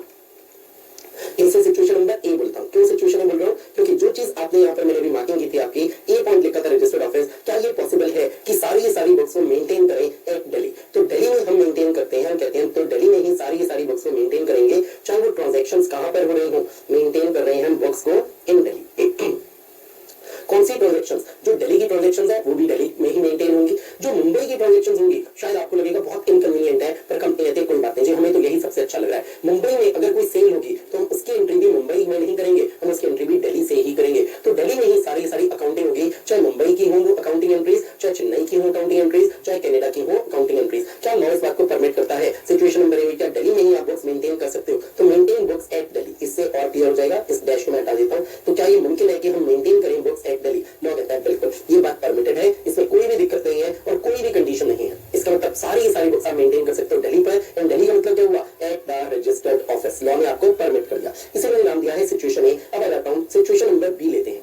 सिचुएशन बी हम ऐसी लेते हैं कि सपोजिंगली कंपनी कहती है जी हम तो बुक्स मेंटेन करना चाहते हैं किसी ऐसी जगह जो ना तो दिल्ली है, ना मुंबई है, ना चेन्नई है, ना कनाडा है। हम कहते हैं हमारा ऑफिस नहीं है, मेंटेन कैसे करोगे? कंपनी कहते हैं हम तो मेंटेन करेंगे। मान लेते हैं हम तो नोएडा में मेंटेन करेंगे बुक्स को। हम कहते हैं कंपनी तुम्हारा ऑफिस है या नहीं है? कंपनी कहती है हमारा ऑफिस नहीं है, पर सपोजिंगली हम फिर भी नोएडा में कैसे मेंटेन करेंगे? आपको सपोज बता दिया गया ये किसी डायरेक्टर का घर है नोएडा में, उन्होंने कहते हैं मेरे घर में काफी सारे कमरे खाली पड़े हुए हैं, सो आप क्या कर सकते हो? अपनी बुक्स को यहाँ पर रख सकते हो, मेंटेन कर सकते हो। कंपनी का एक ऑफिसर एम्प्लॉय यहाँ बैठ सकता है, एक या इवन दो या चार। सपोजिंगली 4 फ्लोर का घर है और ये डायरेक्टर कहता है ग्राउंड फ्लोर बिल्कुल खाली है, तो ग्राउंड फ्लोर पर कंपनी का स्टाफ बैठ जाए और बुक्स भी मेंटेन हो। और वो कंपनी ऑफिस नहीं है, ये रेजिडेंस डायरेक्टर का। क्या ये भी मुमकिन है कि बुक्स मेंटेन हो पाए नोएडा के इस डायरेक्टर के रेजिडेंस पर? हम कहेंगे बिल्कुल मुमकिन है, बस यहाँ पर कुछ छोटे छोटे कंपेंसेस होंगे, कंडीशंस होंगी जो पूरी करो। पहली बात, ये जो आपने एड्रेस चुना है कि जिस भी एड्रेस पर मेंटेन होंगी नोएडा पर, ये किसने चुना है? हम कहेंगे यहाँ पर एक रेजोल्यूशन पास होना चाहिए, जिस रेजोल्यूशन में ये बात कंपनी डिसाइड करे, लिखा हो कि इस पर्टिकुलर एड्रेस ऑफ नोएडा पर ये बुक्स मेंटेन होंगी। अब ये रेजोल्यूशन पास करने की पावर लॉ किसे देगा? लॉ अगर कह दे कि ये तो मेंबर्स पास करेंगे रेजोल्यूशन जीएम में, तो हम कहेंगे जीएम में रेजोल्यूशन चाहिए। पर लॉ मेकर्स इतना स्ट्रिक्ट नहीं है, उनका simply board of directors decide करें तो एक बोर्ड रेजोल्यूशन चाहिए, वो कहां पास होगा? In the board meeting. अगली बात, जो रजिस्ट्रार है उसे इसकी जानकारी जरूर मिलनी चाहिए कि बुक्स कहां पर रखी गई हैं। तो एक नोटिस देगी कंपनी, ये नोटिस किसे दिया जाएगा? ये नोटिस दिया जाएगा to the registrar of companies. Registrar हम शॉर्ट में बोल देते हैं। इस नोटिस में बताएंगे complete address of this place. तो ये जो एड्रेस है नोएडा का, इसका हम ये कंप्लीट एड्रेस देंगे, इस डायरेक्टर के रेजिडेंस का कंप्लीट एड्रेस। इसलिए फॉर्म भी स्पेसिफाई किया गया है, फॉर्म का नंबर है AOC 5। तो AOC 5 में एक नोटिस दिया जाएगा। अब आते हैं अगली चीज पर। सपोज ये डायरेक्टर का रेजिडेंस होता, मान लेते हैं यूएसए में, और हम कहते हैं क्योंकि डायरेक्टर का रेजिडेंस यूएसए में है, हम तो बुक्स को यूएसए में रखेंगे। क्या ऐसा पॉसिबल है? लॉ मेकर्स बिल्कुल नहीं, ये पॉसिबल नहीं है। ये जो एनी अदर प्लेस होगा, ये एनी अदर प्लेस होगा इन इंडिया। तो हम सिचुएशन नंबर बी में क्या बोलेंगे? हम किसी भी अदर प्लेस पर भी रख सकते हैं कंपनी आपकी बुक्स ऑफ अकाउंट को, बस एक शर्त है कि एनी अदर प्लेस कहां का होना चाहिए? In India. तो मैं नंबरिंग करूं कि अगर आप एनी अदर प्लेस पर रखना चाहते हो बुक्स, तो क्या कंपनी रख सकते हो? कुछ शर्तें हैं, उनकी नंबरिंग करता हूं। पहली शर्त, ये इन इंडिया का होना चाहिए, एनी अदर प्लेस। सेकंड, इसके लिए डिसीजन कौन लेगा? तुम कहेंगे डिसीजन लेगा बोर्ड। और अगली बात, थर्ड आ जाएगी बात, नोटिस दिया जाएगा। नोटिस किसे दिया जाएगा? To the ROC। किस फॉर्म में दिया जाएगा? AOC 5। अब यहाँ एक टाइम लिमिट भी आएगी। हम कहेंगे कितने दिन में? आमतौर पर आपको पढ़ने को मिलता है ROC को नोटिस देते हैं विदिन 30 डेज, और यहाँ टाइम लिमिट लिखी गई है 7 डेज। तो 7 डेज में नोटिस देंगे। 3 शर्तें हो गई, इन इंडिया का होना चाहिए, any other place. Board of directors आप रेजोल्यूशन पास करके एक डिसीजन लोगे। और तीसरी शर्त, नोटिस दिया जाएगा टू ROC। नोटिस कितने में दिया जाएगा? 7 डेज में। फॉर्म नंबर क्या होगा? AOC 5। चलिए अब एक बार पढ़ लेते हैं सारी बात को। Location of books of account, registered office पे भी क्या बुक्स रख सकते हो? Yes, the books of account etcetera shall be kept eight the registered office of the company. इसका मतलब कोई कंडीशन नहीं, अगर आप रजिस्टर्ड ऑफिस पे रख रहे हो, हमने कोई कंडीशन नहीं लगाई, सारी books of account of the company, चाहे वो ब्रांचेस की भी बुक्स क्यों ना हो, वो रखी जा सकती है। कहां पर? रजिस्टर्ड ऑफिस पर, विदाउट एनी कंडीशन। आते हैं अगली बात पर, any other place in India. All or any of the books of account etcetera will be kept at such other place in India as the board of directors may decide. तो एक तो हमारे पास ये हो गई condition, board of directors may decide. दूसरी हो गया ये एनी अदर प्लेस कहां का होना चाहिए? In India. इसे हमने कंडीशन 1 बोल दिया, इसे 2 बोल दिया। In such a case, the company shall file with the registrar a notice. तो notice हो गई हमारी थर्ड कंडीशन। अब नोटिस की डिटेल्स को देख लेते हैं। इस नोटिस में होगा complete address of such other place, और ये दिया जाएगा नोटिस विद इन 7 डेज इस फॉर्म में AOC 5 में। तो ये पॉइंट नंबर 3 के छोटे पॉइंट्स हो गए। नोटिस में डिटेल होगी, फुल एड्रेस होगा, नोटिस दिया जाएगा 7 डेज में। पॉइंट बी लिख देते हैं और पॉइंट सी लिख देते हैं, नोटिस दिया जाएगा फॉर्म नंबर AOC 5 में। चलिए, अभी मैंने आपको इसका कोई एग्जांपल नहीं दिया है ब्रांच ऑफिस का। अब ये इसका इवन एग्जांपल की शायद जरूरत ही ना रहे, सिंपली ऐसे लेते हैं। हमने 3 ब्रांचेस रखी थी, एक रखी थी मुंबई में, एक रखी थी चेन्नई में, और एक ब्रांच मैंने बोला था एक कनाडा में।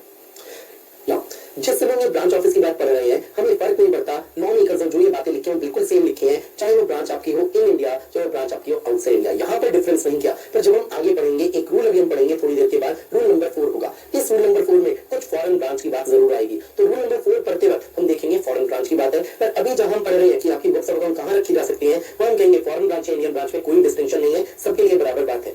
अब सपोजिंगली कंपनी कहती है देखिए हम तो अकाउंटिंग अपनी ब्रांच की अकाउंटिंग करेंगे ब्रांच में ही। इसका मतलब मुंबई ब्रांच से अगर कोई सेल होगी तो उसकी बुक्स मुंबई ब्रांच में ही रखी होंगी। चेन्नई ब्रांच से अगर कोई सेल होगी, कोई एक्सपेंस होगा तो चेन्नई में ही रखा जाएगा। सेम वे कनाडा ब्रांच में अगर कोई भी अकाउंटिंग एंट्री होगी तो उस वो अकाउंटिंग एंट्री की बुक्स भी कनाडा में ही रखी जाएंगी। हम कहते हैं कोई बुराई नहीं, आप ब्रांच की बुक्स ब्रांच में रखो, शायद कन्वीनियंट तो यही होगा। पर अब एक काम करना होगा आपको, रजिस्टर्ड ऑफिस पर आपको रिटर्न्स भेजनी होंगी। मुंबई के ब्रांच ऑफिस पर आप क्या मेंटेन कर रहे हो, बुक्स ऑफ अकाउंट, तो इसकी समराइज रिटर्न्स भेजना रजिस्टर्ड ऑफिस पर। चेन्नई की बुक्स आप चेन्नई में मेंटेन कर रहे हो तो चेन्नई की बुक्स से आप समराइज रिटर्न्स बनाना और वो भेज देना रजिस्टर्ड ऑफिस पर। कनाडा में जो बुक्स ऑफ अकाउंट बना रहे हो उनकी भी समराइज रिटर्न्स बनाना और वो समराइज रिटर्न्स भेज देना कहां पर, रजिस्टर्ड ऑफिस। तो तीनों जगह आपके लिए बिल्कुल सेम बात हुई, इन तीनों ब्रांच ऑफिसेज में बुक्स मेंटेन करो, पर हर ब्रांच ऑफिस में जो जो बुक्स मेंटेन होंगी उसकी बनाई जाएंगी समराइज रिटर्न्स। अब अगर हम वर्ड्स को लेते हैं, सबसे पहले समराइज रिटर्न्स।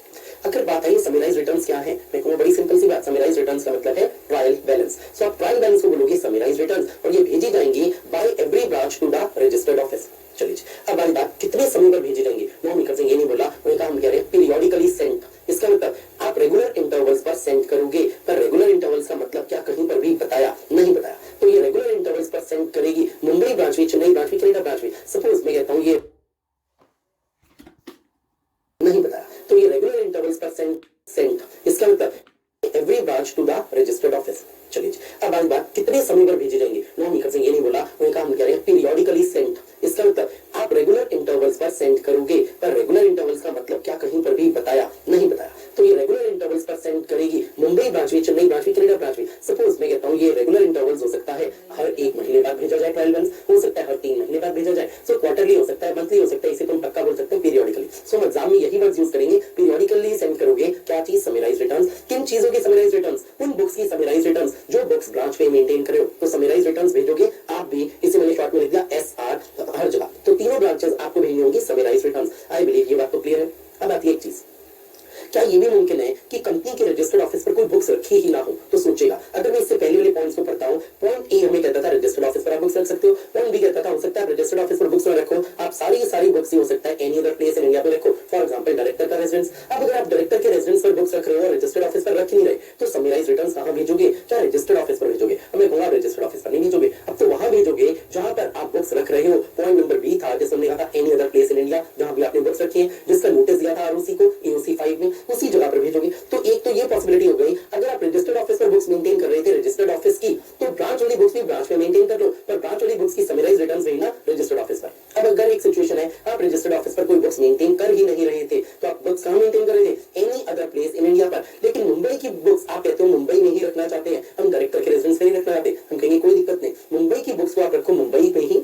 मुंबई की बुक्स ऑफ अकाउंट को देखकर ट्रायल बैलेंस बनाओ, जैसे नाम देंगे समराइज रिटर्न्स, और ये समराइज रिटर्न्स अब आप कहां भेजोगे, उस any other place in India पर जहां पर आपने बुक्स रखी हुई है, क्योंकि रजिस्टर्ड ऑफिस में तो आपने बुक्स नहीं रखी। तो या तो ये वाली सिचुएशन हो जाएगी सी पॉइंट में, या फिर इसे मैं कह सकता हूं ये सी का 1 हो गया, ये सी का 2 बोल देते हैं, और ये सी का 1 हो गया। तो मुंबई वाली ब्रांच के लिए मैंने आपको 2 सिचुएशन दे दी, ऐसी 2 सिचुएशन चेन्नई ब्रांच के लिए बन जाएगी। चेन्नई ब्रांच की बुक्स जो है वो बनेंगी चेन्नई ब्रांच पर, और उन चेन्नई ब्रांच की बुक्स से देखकर बनाई जाएंगी समराइज रिटर्न्स। वो चेन्नई ब्रांच की समराइज रिटर्न्स भेजी जाएंगी या तो रजिस्टर्ड ऑफिस पर या भेजी जाएंगी any other place in India पर। अब कंक्लूजन निकालते हैं, जो समराइज रिटर्न्स है वो कौन भेजेगी, ब्रांच भेजेगी, पीरियोडिकली भेजेगी। कहां पर भेजेगी, वो भेजेगी रजिस्टर्ड ऑफिस पर। लेकिन अगर रजिस्टर्ड ऑफिस पर बुक्स मेंटेन नहीं हो रही है, किसी अदर प्लेस पर मेंटेन हो रही है, वो अदर प्लेस कौन सा है, जिसका नोटिस दे दिया गया था to the registrar in form number AOC 5, तो उस अदर प्लेस पर भेजी जाएंगी ये समराइज रिटर्न। अब पूरे सेंटेंस को पढ़ते हैं। Where a company has a branch office, whether in India or outside India. तो मैंने इन इंडिया के भी एग्जांपल ले लिए थे मुंबई और चेन्नई, और आउटसाइड इंडिया का भी एग्जांपल ले लिया था Canada. The books of account etc. relating to the transactions effected at the branch office may be kept at the branch office. तो ये बता दिया गया, आप बुक्स को कहां पर रख सकते हो, आप बुक्स को रख सकते हो उसी ब्रांच ऑफिस पर। उस ब्रांच ऑफिस पर मतलब मुंबई ब्रांच में मुंबई ब्रांच की बुक्स रखी जाएंगी, चेन्नई ब्रांच में चेन्नई ब्रांच की बुक्स रखी जाएंगी। तो books of account etcetera relating to transactions effected at the branch office, इसका मतलब सेम ब्रांच की बुक्स सेम ब्रांच में रखी जा सकती है, पर इस केस में प्रॉपर समराइज रिटर्न्स बनाओगे, पीरियोडिकली सेंड करोगे। अब आ जाते हैं इससे आगे, point number 5, preservation of books of account. कितने समय तक बुक्स को आप मेंटेन करोगे। मैं आपको 8 इयर्स का पीरियड पहले ही बता चुका हूं, और साथ में आपको ये भी बताया था अगर कंपनी एग्जिस्टेंस ही नहीं रही है 8 इयर्स तक, सपोज 4 फाइनेंशियल ईयर्स हुए, 3 फाइनेंशियल ईयर्स हुए, तो हम कहेंगे जो भी लोअर पीरियड है उसके लिए बुक्स ऑफ अकाउंट को मेंटेन करोगे। पढ़ते हैं इसे, every company shall preserve in good order, सही तरीके से रखोगे, ऐसा ना हो दिमाग खा जाए इन किताबों को। तो गुड ऑर्डर में रखिएगा the books of account together with the relevant vouchers. The time period of preservation shall be not less than 8 financial years immediately preceding the relevant financial year. If the company has been in existence for less than 8 financial years, then for the entire period of its existence. तो suppose 3 financial years के लिए existence रही हो, तो पूरे के पूरे 3 financial years की बुक्स को मेंटेन करो। पॉइंट सी है जो एक अलग सा पॉइंट है, मैंने पहले डिस्कस किया था, अब पढ़ते हैं। Where an investigation of the company is ordered, central government may direct that the books of account shall be kept for such longer period as may be directed by central government। अब investigation की बात आ सकती है। Investigation के लिए कई सारे sections हैं। फॉर एग्जांपल हम बात करते हैं सेक्शन नंबर 210 है, सेक्शन नंबर 213 भी है, सेक्शन नंबर 216 में आ जाती है investigation of owner membership of the company, section number 212 में आ जाती है। तो सपोजिंगली किसी भी सेक्शन के तहत इन्वेस्टिगेशन ऑर्डर की है सीजी ने, और अब सीजी चाहती है क्योंकि इन्वेस्टिगेशन हो रही है तो पुरानी किताबों को भी अभी डिस्पोज ऑफ ना करो, 8 साल से भी ज्यादा की किताबें मेंटेन करो, तो आपको मेंटेन करनी होगी अगर सेंट्रल गवर्नमेंट ने ऐसी डायरेक्शन दे दी। सो कहेंगे अगर इन्वेस्टिगेशन, ये कीवर्ड हो गया, लॉन्गर पीरियड कीवर्ड्स हो गए। लॉन्गर पीरियड कितना होगा? 8 साल से ज्यादा, 9 साल, 10 साल, 12 साल, 15 साल। हम कहेंगे लॉ नहीं लिखेगा, वो तो सेंट्रल गवर्नमेंट बताएगी, तो S will be directed by CG. चलिए ये हो गई लोकेशन की बात। अब आ जाते हैं inspection of books of account. मैं कहूंगा ये पॉइंट आपके एग्जाम पॉइंट ऑफ व्यू से बहुत बहुत इंपॉर्टेंट है। सो इंपॉर्टेंट दो चीजें इसमें बहुत है, एक ये चीज, एक मैंने जो आपको इलेक्ट्रॉनिक फॉर्म के लिए रूल 3 कराया था, ये बहुत इंपॉर्टेंट है। सो दो चीजें जो बहुत इंपॉर्टेंट है, एक हम कर चुके हैं रूल 3, एक अब करने जा रहे हैं रूल नंबर 4। रूल नंबर 4 पढ़ेंगे, साथ में हम ये बात कंपनीज एक्ट के सेक्शन 128 में लिखी गई, इसे पढ़ेंगे। एक बार इसे पढ़ते हैं क्या चीज कही गई है। The books of account etcetera maintained with in India shall be open for inspection by any director at the registered office of the company or at such other place in India where the books have been kept during business hours। क्या ये सारी बात मैं discuss कर चुका हूँ? बिल्कुल। क्या डायरेक्टर आपके पास राइट है, पावर है, क्या बुक्स ऑफ अकाउंट को इंस्पेक्ट कर सकते हो? हम कहेंगे बिल्कुल, आप बुक्स ऑफ अकाउंट को इंस्पेक्ट कर सकते हो। आप बुक्स ऑफ अकाउंट को कहां पर इंस्पेक्ट कर सकते हो? जहां भी रखी हुई है। अब कहां रखी हो सकती है? हो सकता है books of account registered office पर रखी हो, वो आप इंस्पेक्ट कर सकते हो सकता है कोई अदर प्लेस इन इंडिया में रखी गई हो। फॉर एग्जांपल हमने कहा था एक डायरेक्टर के रेजिडेंस में रखी गई थी, क्या दूसरा डायरेक्टर इस रेजिडेंस में जाकर इंस्पेक्ट कर सकता है? मैं कहूंगा बिल्कुल कर सकता है। कोई भी डायरेक्टर जाकर इंस्पेक्ट कर सकता है, कहां पर? जहां पर भी बुक्स रखी हुई है। अब ये सच अदर प्लेस कौन सा हो सकता है? ये ब्रांच ऑफिस भी हो सकता है क्या? हम कहेंगे बिल्कुल। हमारे पास पॉइंट से 3 जगह बुक्स रखी जाती थी, एक था registered office, registered office cover हो गया यहाँ पर, इसे मैंने सपोज 1 लिख दिया। क्या अदर प्लेस इन इंडिया भी कवर हो जाएंगे? बिल्कुल। क्या ब्रांच ऑफिस भी कवर होंगे? बिल्कुल। क्या any other place in India भी कवर हो जाएगा जहां पर बुक्स रखी थी? हम कहेंगे बिल्कुल। तो जहां भी बुक्स रखी हुई है आप वहां जाकर इंस्पेक्शन कर सकते हो। बस एक बात है, एक बात पे देखिएगा, such other place in India लिखा है, क्या इसमें कनाडा वाला ब्रांच ऑफिस कवर होगा? Answer is no. कनाडा वाला ब्रांच ऑफिस कवर क्यों नहीं होगा? क्योंकि पॉइंट ए कवर ही नहीं करता फॉरेन के ब्रांच ऑफिसेस को, वो कवर करता है point number B. Point B में देखिएगा, पढ़ेंगे financial information maintained outside India, तो पॉइंट बी कवर करेगा कनाडा के ब्रांच ऑफिस की बात पर। कैसे कवर करेगा? कोई डिफरेंट तरीका होगा। सो हम कहेंगे इंडिया में जहां पर भी बुक्स रखी हुई है वो सारी की सारी बुक्स को आप इंस्पेक्ट कर सकते हो, कोई भी डायरेक्टर।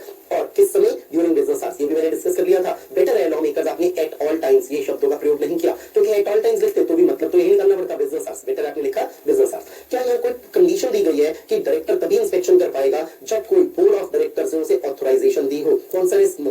कोई कंडीशन नहीं है, तो no condition with respect to authorisation by board. ये बात मैं आपको क्यों बोल रहा हूं, इसकी कोई वजह है। वजह क्या है? अब आप लोगों को ये वजह बताता हूं।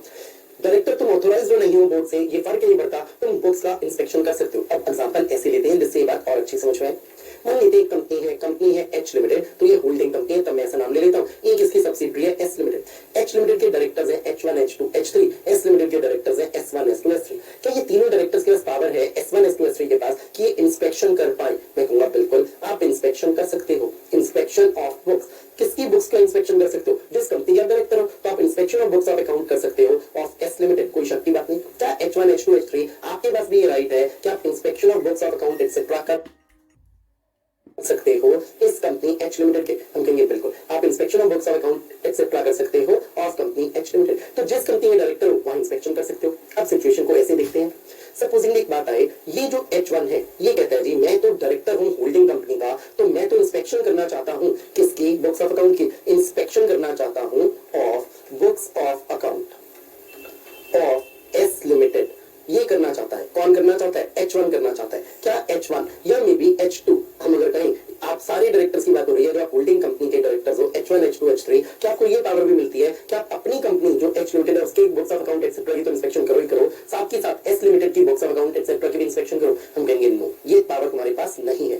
पर ये पावर क्या तुम्हें मिल सकती है? मैं कहूंगा यस मिल सकती है, पर लॉ ने नहीं दी। लॉ ने क्या कहा? H लिमिटेड आप क्या करो, एक बोर्ड मीटिंग करो, board meeting of H limited, और उस बोर्ड मीटिंग में आप एक रेजोल्यूशन पास करके ऑथोराइज कर दो। अगर सपोज आपने ऑथोराइज कर दिया कि H1 को ऑथोराइज किया जाता है, तो H1 कर पाएगा ये inspection of books of account etcetera of S limited, पर H2 नहीं कर पाएगा। इसका मतलब क्या चीज की आवश्यकता है? बोर्ड मीटिंग में रेजोल्यूशन की आवश्यकता है। और कई बार होता है कुछ दिनों के बाद हमें दिमाग में आधी बात रह जाती है, सर ने कुछ ऐसा बताया था, मैंने पढ़ते वक्त भी पढ़ा था, रिवीजन में भी रिवाइज किया था कि बोर्ड मीटिंग में रेजोल्यूशन की आवश्यकता होती है। ये याद रखना ज्यादा जरूरी है, रेजोल्यूशन की तब होती है जब सब्सिडरी कंपनी की बुक्स ऑफ अकाउंट का इंस्पेक्शन करना हो, लेकिन अपनी ही कंपनी की बुक्स ऑफ अकाउंट एक्सेट्रा का इंस्पेक्शन करने के लिए नहीं चाहिए कोई बोर्ड में ऑथराइजेशन। अब इस बात को फिर से पढ़ते हैं।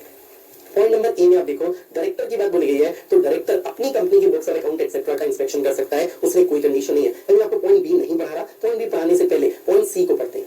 The inspection of books of account of any subsidiary company, तो अगर बुक्स ऑफ अकाउंट की इंस्पेक्शन कर रहे हो और किसकी बुक्स ऑफ अकाउंट है, सब्सिडरी की है, shall be made only by the person authorised bye a resolution of the board of directors. तो बोर्ड का रेजोल्यूशन चाहिए ही चाहिए जब सब्सिडरी की बुक्स की इंस्पेक्शन करनी है। तो कंक्लूजन निकालते हैं, एस लिमिटेड तुम्हारी बुक्स की इंस्पेक्शन कौन कौन कर सकता है? हम कहेंगे ये 3 लोग तो पक्का कर सकते हैं, कोई शक की बात नहीं है। ये S1 S2 S3 क्यों कर सकते हैं? क्योंकि डायरेक्टर है, अपनी कंपनी बुक से इंस्पेक्शन कर सकते हैं। और कौन कर सकता है? जिसके फेवर में एक बोर्ड मीटिंग में रेजोल्यूशन पास हो जाए, और रेजोल्यूशन कौन पास करे? Holding company. तो होल्डिंग कंपनी ने अगर बोर्ड मीटिंग में एक रेजोल्यूशन पास करके ऑथराइज कर दिया सपोज H1 को, तब हम कहेंगे H1 कर सकता है। H2 को कर दिया H2। और एक और चीज, क्या ओनली डायरेक्टर को ऑथराइज कर सकते हो? बिल्कुल नहीं, आप ऑथराइज कर सकते हो एनी पर्सन को। तो बोर्ड ऑफ डायरेक्टर्स जब आप रेजोल्यूशन पास करके ऑथराइज कर रहे हो, जरूरी नहीं है आप अपने डायरेक्टर को ऑथराइज करो। सपोज कंपनी एच लिमिटेड में कोई एम्प्लॉय है, सपोज यहाँ का फाइनेंस एंड अकाउंट्स मैनेजर है, क्या उसे भी ऑथराइज कर सकते हैं? बिल्कुल। तो आप किसे ऑथराइज कर सकते हो? Board of directors of H limited, any person को। ये हमारे लिए बात बन गई। पॉइंट नंबर सी शायद क्लियर हो गया होगा। Inspection of books of account of subsidiary company कैसे की जा सकती है? Only by the person authorised,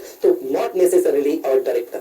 यहां भी हम लिख देते हैं, ये जरूरी नहीं है कि जिसे ऑथराइज किया जा रहा है, नॉट नेसेसरीली और डायरेक्टर ऑफ होल्डिंग कंपनी।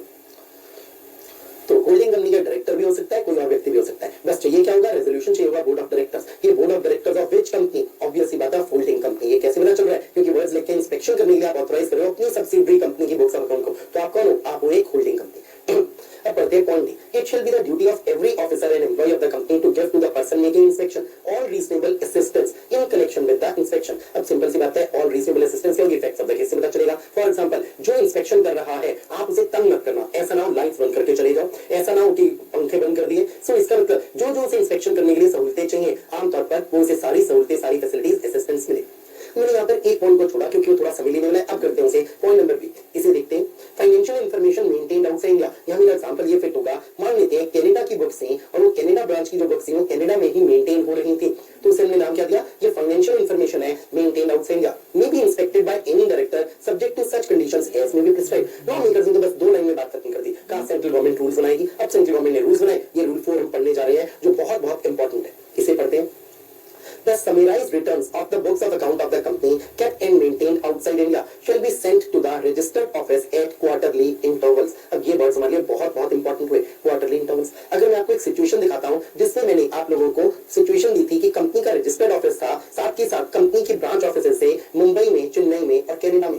इस सिचुएशन में हमने कहा था कि पॉसिबल था कि ब्रांच में ही ब्रांच ऑफिस की ट्रांजैक्शंस वाली बुक्स को मेंटेन किया जाए। तो मुंबई की बुक्स मुंबई में मेंटेन हो, चेन्नई वाली बुक्स चेन्नई में मेंटेन हो और कनाडा वाली बुक्स कनाडा में मेंटेन हो। इसके लिए हमने एक बात पढ़ी थी कि अब पीरियोडिकल इंटरवल्स पर समराइज्ड रिटर्न्स भेजी जाएंगी। इसे अगर आप देखते हो एक बार यहां पर देखिएगा, आपको लिखा मिल जाता है पीरियोडिकली सेंड की जाएंगी समराइज्ड रिटर्न्स। तो पीरियोडिकली का मतलब कोई भी पीरियड नहीं दिया गया था, क्वार्टरली जैसी कोई बात नहीं थी, तुमने यहां नाम दिया था इसे, ये रेगुलर इंटरवल्स पर भेजी जाएंगी समराइज्ड रिटर्न्स। बड़ी सिंपल सी बात थी। चलिए अब अगर आप एक चीज को देखते हैं,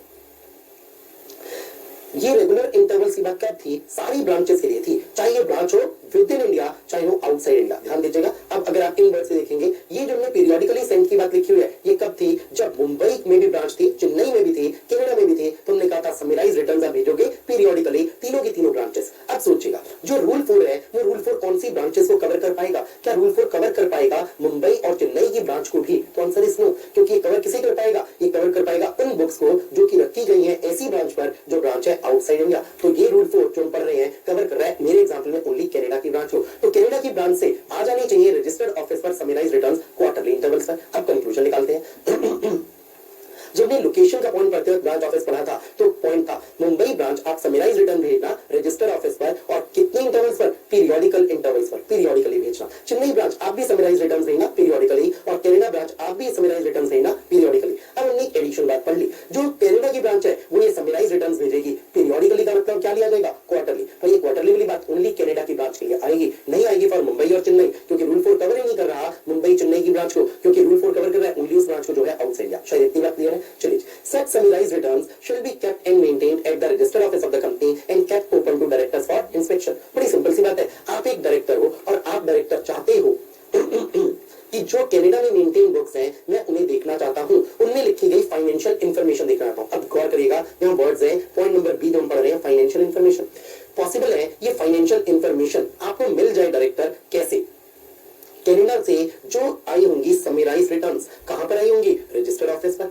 आप डायरेक्टर क्या काम करना, आप इन समराइज रिटर्न्स को देख लेना, कहां पर रखी मिलेंगे आपको डायरेक्टर ये समराइज रिटर्न्स? रजिस्टर्ड ऑफिस पर। और शायद आपका काम चल जाए समराइज रिटर्न से। ध्यान दीजिएगा इस बात पर। डायरेक्टर हम आपको कह रहे हैं कि आपको राइट मिलेगा फाइनेंशियल इंफॉर्मेशन को देखने का, वो फाइनेंशियल इंफॉर्मेशन भी जो कनाडा की बुक्स ऑफ अकाउंट में मेंटेन है। हो सकता है वो कनाडा की जो बुक्स ऑफ अकाउंट में मेंटेन फाइनेंशियल इंफॉर्मेशन है वो समरी में भी इंक्लूडेड हो, समराइज रिटर्न से इंक्लूडेड हो, ट्रायल बैलेंस इंक्लूडेड हो, और वो ट्रायल बैलेंस कहां पहुंचा हुआ होगा? रजिस्टर्ड ऑफिस पर। तो डायरेक्टर तुम इंस्पेक्शन किसकी करना, तुम समराइज रिटर्न्स की इंस्पेक्शन कर लेना, हो सकता है तुम्हारा काम बन जाए।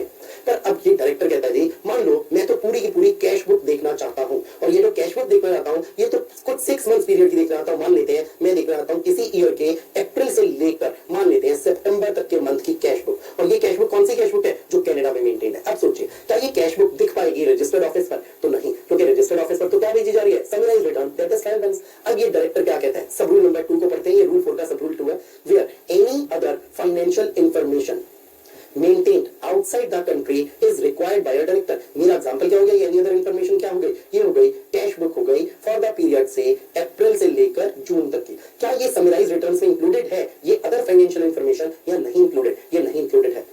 The director shall furnish a request to the company setting out the full details of the financial information sought and the period for which such information is sought। तो डायरेक्टर तुम कंपनी से रिक्वेस्ट करके कहना मुझे ये वाली information चाहिए, for example मुझे कैश की एंट्री सारी की सारी देखनी है और किस पीरियड की वो भी बता देना। मैंने जैसे एग्जांपल ले लिया अप्रैल to June. Sub rule number 3, the company shall produce such financial information to the director within 15 days of the date of receipt of the return request. Company जिस दिन तुम्हें डायरेक्टर से रिक्वेस्ट मिली है तुम 15 डेज में ये इंफॉर्मेशन देना। Company कैसे इंफॉर्मेशन देगी? मैं कहूंगा एक सिंपल सा लॉजिक है, कॉमन सेंस से मालूम चलता है। अब कंपनी कनाडा के ब्रांच ऑफिस से 15 दिन के अंदर अंदर मंगवाएगी वो पूरी की पूरी कंप्लीट इंफॉर्मेशन, डिटेल्ड इंफॉर्मेशन जो कि डायरेक्टर ने मांगी है। 15 दिन का समय, ये तो आपको याद रखना होगा। अब आगे बढ़ते हैं sub rule number 4, the financial information required under sub rules 2 and 3 shall be sought for by the director himself. Director तुम ये इंफॉर्मेशन खुद से मांगोगे जो तुम मांग रहे हो। इसका मतलब ये जो कैश बुक की तुमने रिक्वेस्ट की है ये तुम खुद मांगोगे, नहीं मांगोगे, नॉट वर्ड पे ध्यान दीजिएगा, नॉट बाय और through his power of attorney holder और एजेंट और रिप्रेजेंटेटिव। इसका मतलब क्या हुआ? अब अगर थोड़ा सा इसे और एनालाइज करते हैं, मान लेते हैं जो डायरेक्टर है उसका नाम है देवेंद्र। चलो ये डायरेक्टर देवेंद्र सपोज कंपनी को कहता है, कंपनी मैं चाहता हूं कि मुझे समराइज रिटर्न देखकर मेरी तसल्ली नहीं हुई, मैं चाहता हूं, आपको रिक्वेस्ट कर रहा हूं कि आप मुझे प्रोवाइड करिए सपोज कैश बुक इस पूरे के पूरे पीरियड की, जैसे हमने एग्जांपल में लिया हुआ है अप्रैल टू जून, अप्रैल टू सितंबर शायद लिया था या जून लिया था, व्हाटएवर, चलिए April to September of some year. ये से कंपनी को रिक्वेस्ट की। क्या ये रिक्वेस्ट एक वैलिड रिक्वेस्ट है? मैं कहूंगा बिल्कुल, क्योंकि ये इसने रिक्वेस्ट जो की है ये कैश बुक मंगाई है, कहां पर मेंटेन? जो मेंटेन्ड है कनाडा वो कैश बुक। मैं कहूंगा ये बिल्कुल एक वैलिड रिक्वेस्ट है, कहीं कोई दिक्कत नहीं है। अब आते हैं अगली एक सिचुएशन को लेते हैं।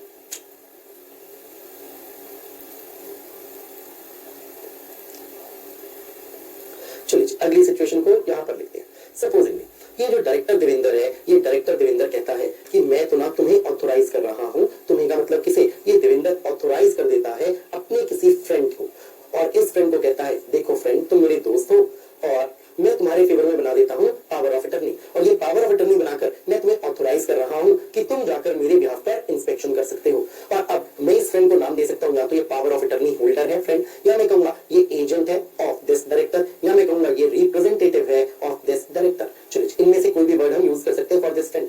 ये फ्रेंड जाकर कहता है कंपनी को, ये कहता है कंपनी देखिए मेरे पास ये पावर ऑफ अटर्नी है जिससे साबित होता है कि देवेंद्र जो कि आपका डायरेक्टर है उससे मुझे ऑथोराइज किया। फ्रेंड जाकर इस कंपनी को रिक्वेस्ट करके कहता है कि मैं आपसे चाहता हूं कि आप मुझे ये इंफॉर्मेशन दे दो जो कि कैश बुक में लिखी हुई है, तो पूरी पूरी कैश बुक मंगवा दो for the period April to September. कौन सी जगह की? कनाडा वाली ब्रांच की। बस हमें ये सोचना है क्या ये मुमकिन है या मुमकिन नहीं है। क्या कंपनी अब मना कर सकती है? मैं कहूंगा बिल्कुल कंपनी से मना कर सकती है, ये बात अलाउड नहीं है। अगर आप पावर ऑफ अटर्नी बनाकर अपने फ्रेंड को ऑथोराइज कर भी दोगे तो भी कंपनी मना कर देगी। फ्रेंड को कहेगी तुम एजेंट हो, तुम रिप्रेजेंटेटिव हो, तुम पावर ऑफ अटर्नी होल्डर हो, हम तुम्हें ये इंफॉर्मेशन नहीं देंगे। ये कैश बुक की रिक्वेस्ट कौन करेगा? ये देवेंद्र खुद ही करेगा, और कैश बुक हम दिखाएंगे भी किसे? देवेंद्र को ही दिखाएंगे, तुम्हें नहीं दिखाएंगे। चलिए सिंपल सी बात हुई। अब इसे अगर आप दोबारा से पढ़ लेते हैं,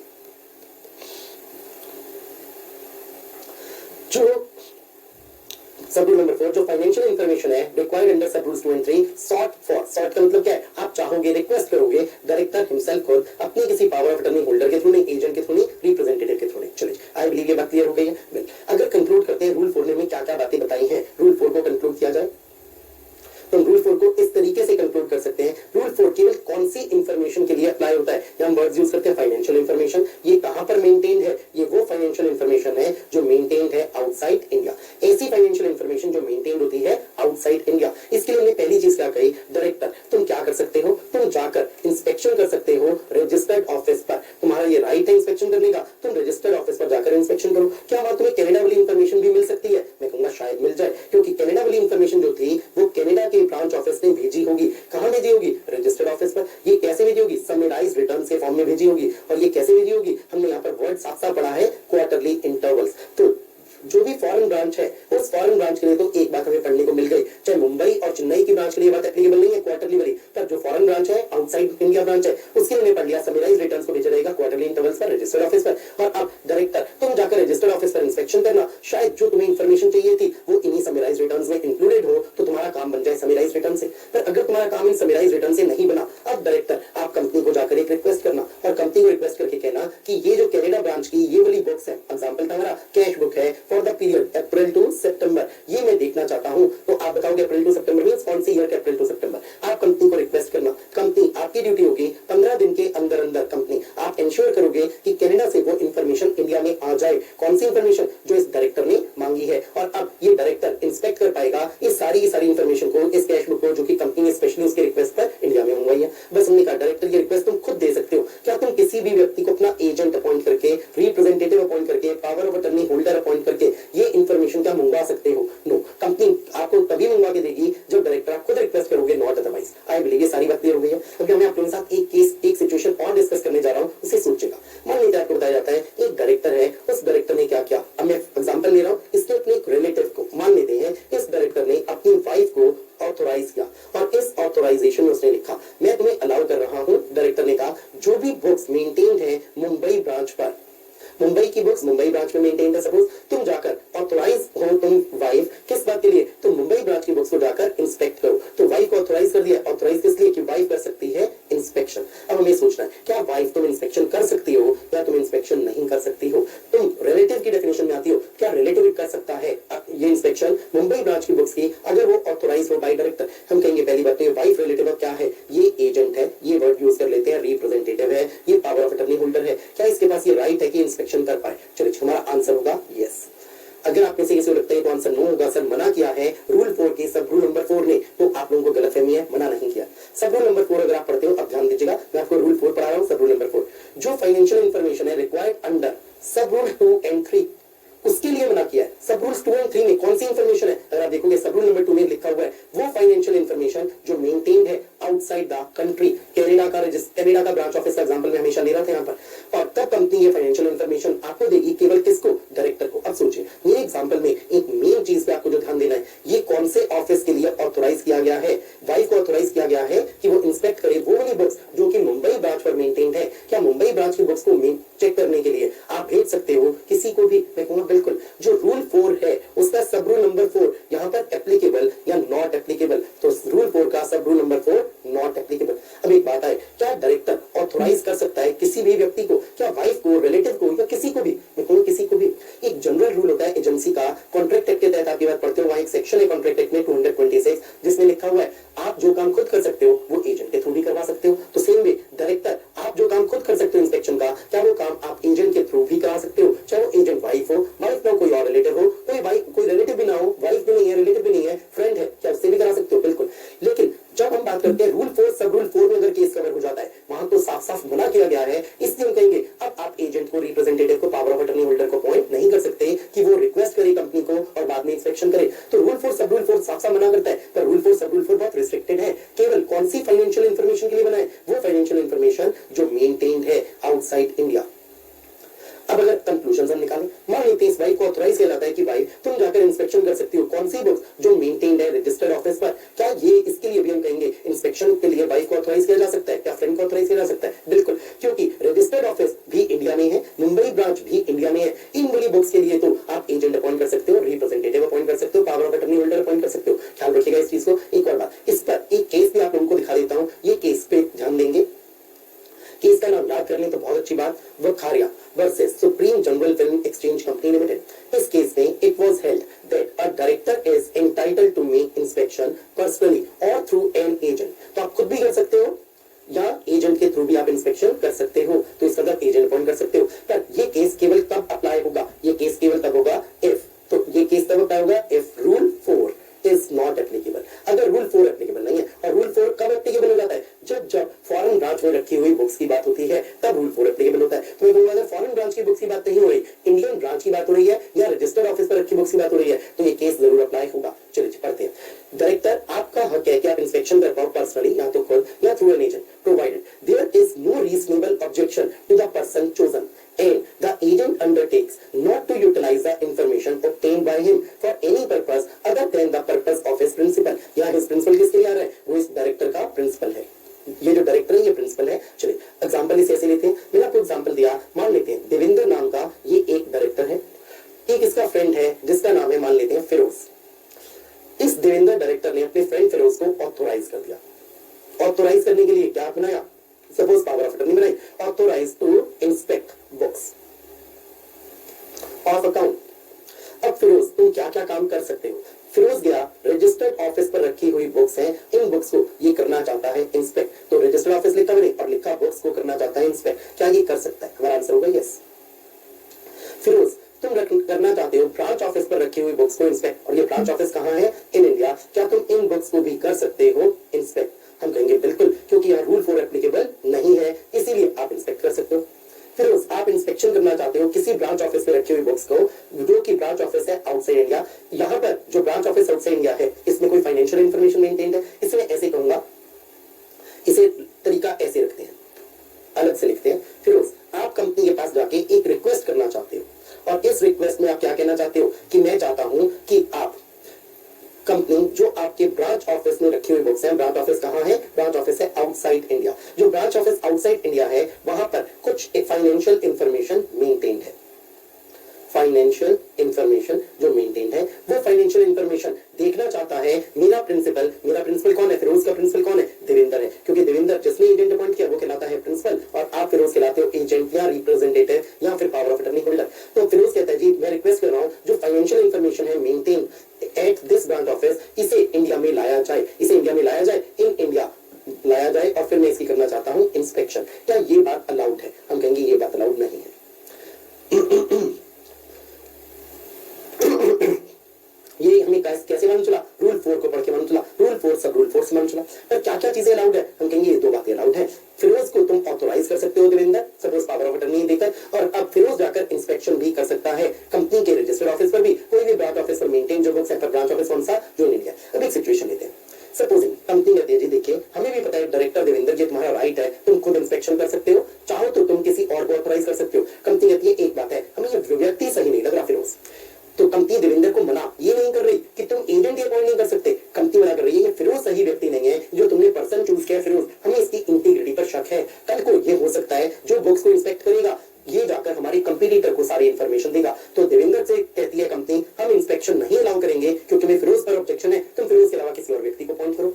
अगली बात, सपोज फिरोज की कोई ऑब्जेक्शन नहीं है कंपनी को, पर कंपनी सेफ चलते हुए एक चीज कहती है फिरोज देखो तुम इंस्पेक्शन करने आ जाओ, हमें कोई ऑब्जेक्शन नहीं है, तुम एक सही व्यक्ति दिखते हो, बस तुम एक अंडरटेकिंग दे दो कि जो इंस्पेक्शन करके तुम्हें इंफॉर्मेशन मिलेगी वो इंफॉर्मेशन केवल एंड केवल तुम अपने प्रिंसिपल देवेंद्र को दोगे, उसका कोई और यूज नहीं करोगे, मिसयूज नहीं करोगे, किसी कंपटीटर को किसी राइवल को नहीं बताओगे। क्या अंडरटेकिंग मांगने का हक है, हम कहेंगे बिल्कुल है। क्या कंपनी ऑब्जेक्शन भी कर सकती है कि जो पर्सन चूज किया गया है फिरोज ये हमें पसंद नहीं है, इसकी इंटीग्रिटी पर हमें शक है, बिल्कुल इस पर्सन चोजन पर आप क्या कर सकते हो, आप इस पर्सन चोजन पर कर सकते हो objection.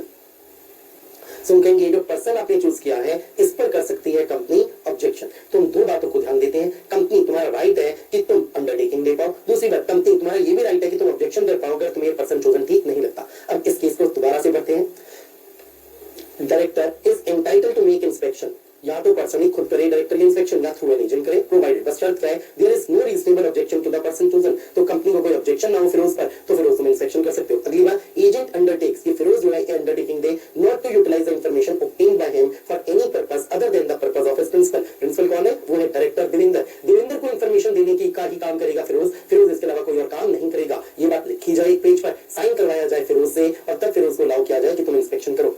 The right of inspection can, however, be refused if it is found that the inspection is being sought to pass on the information to a rival of the company.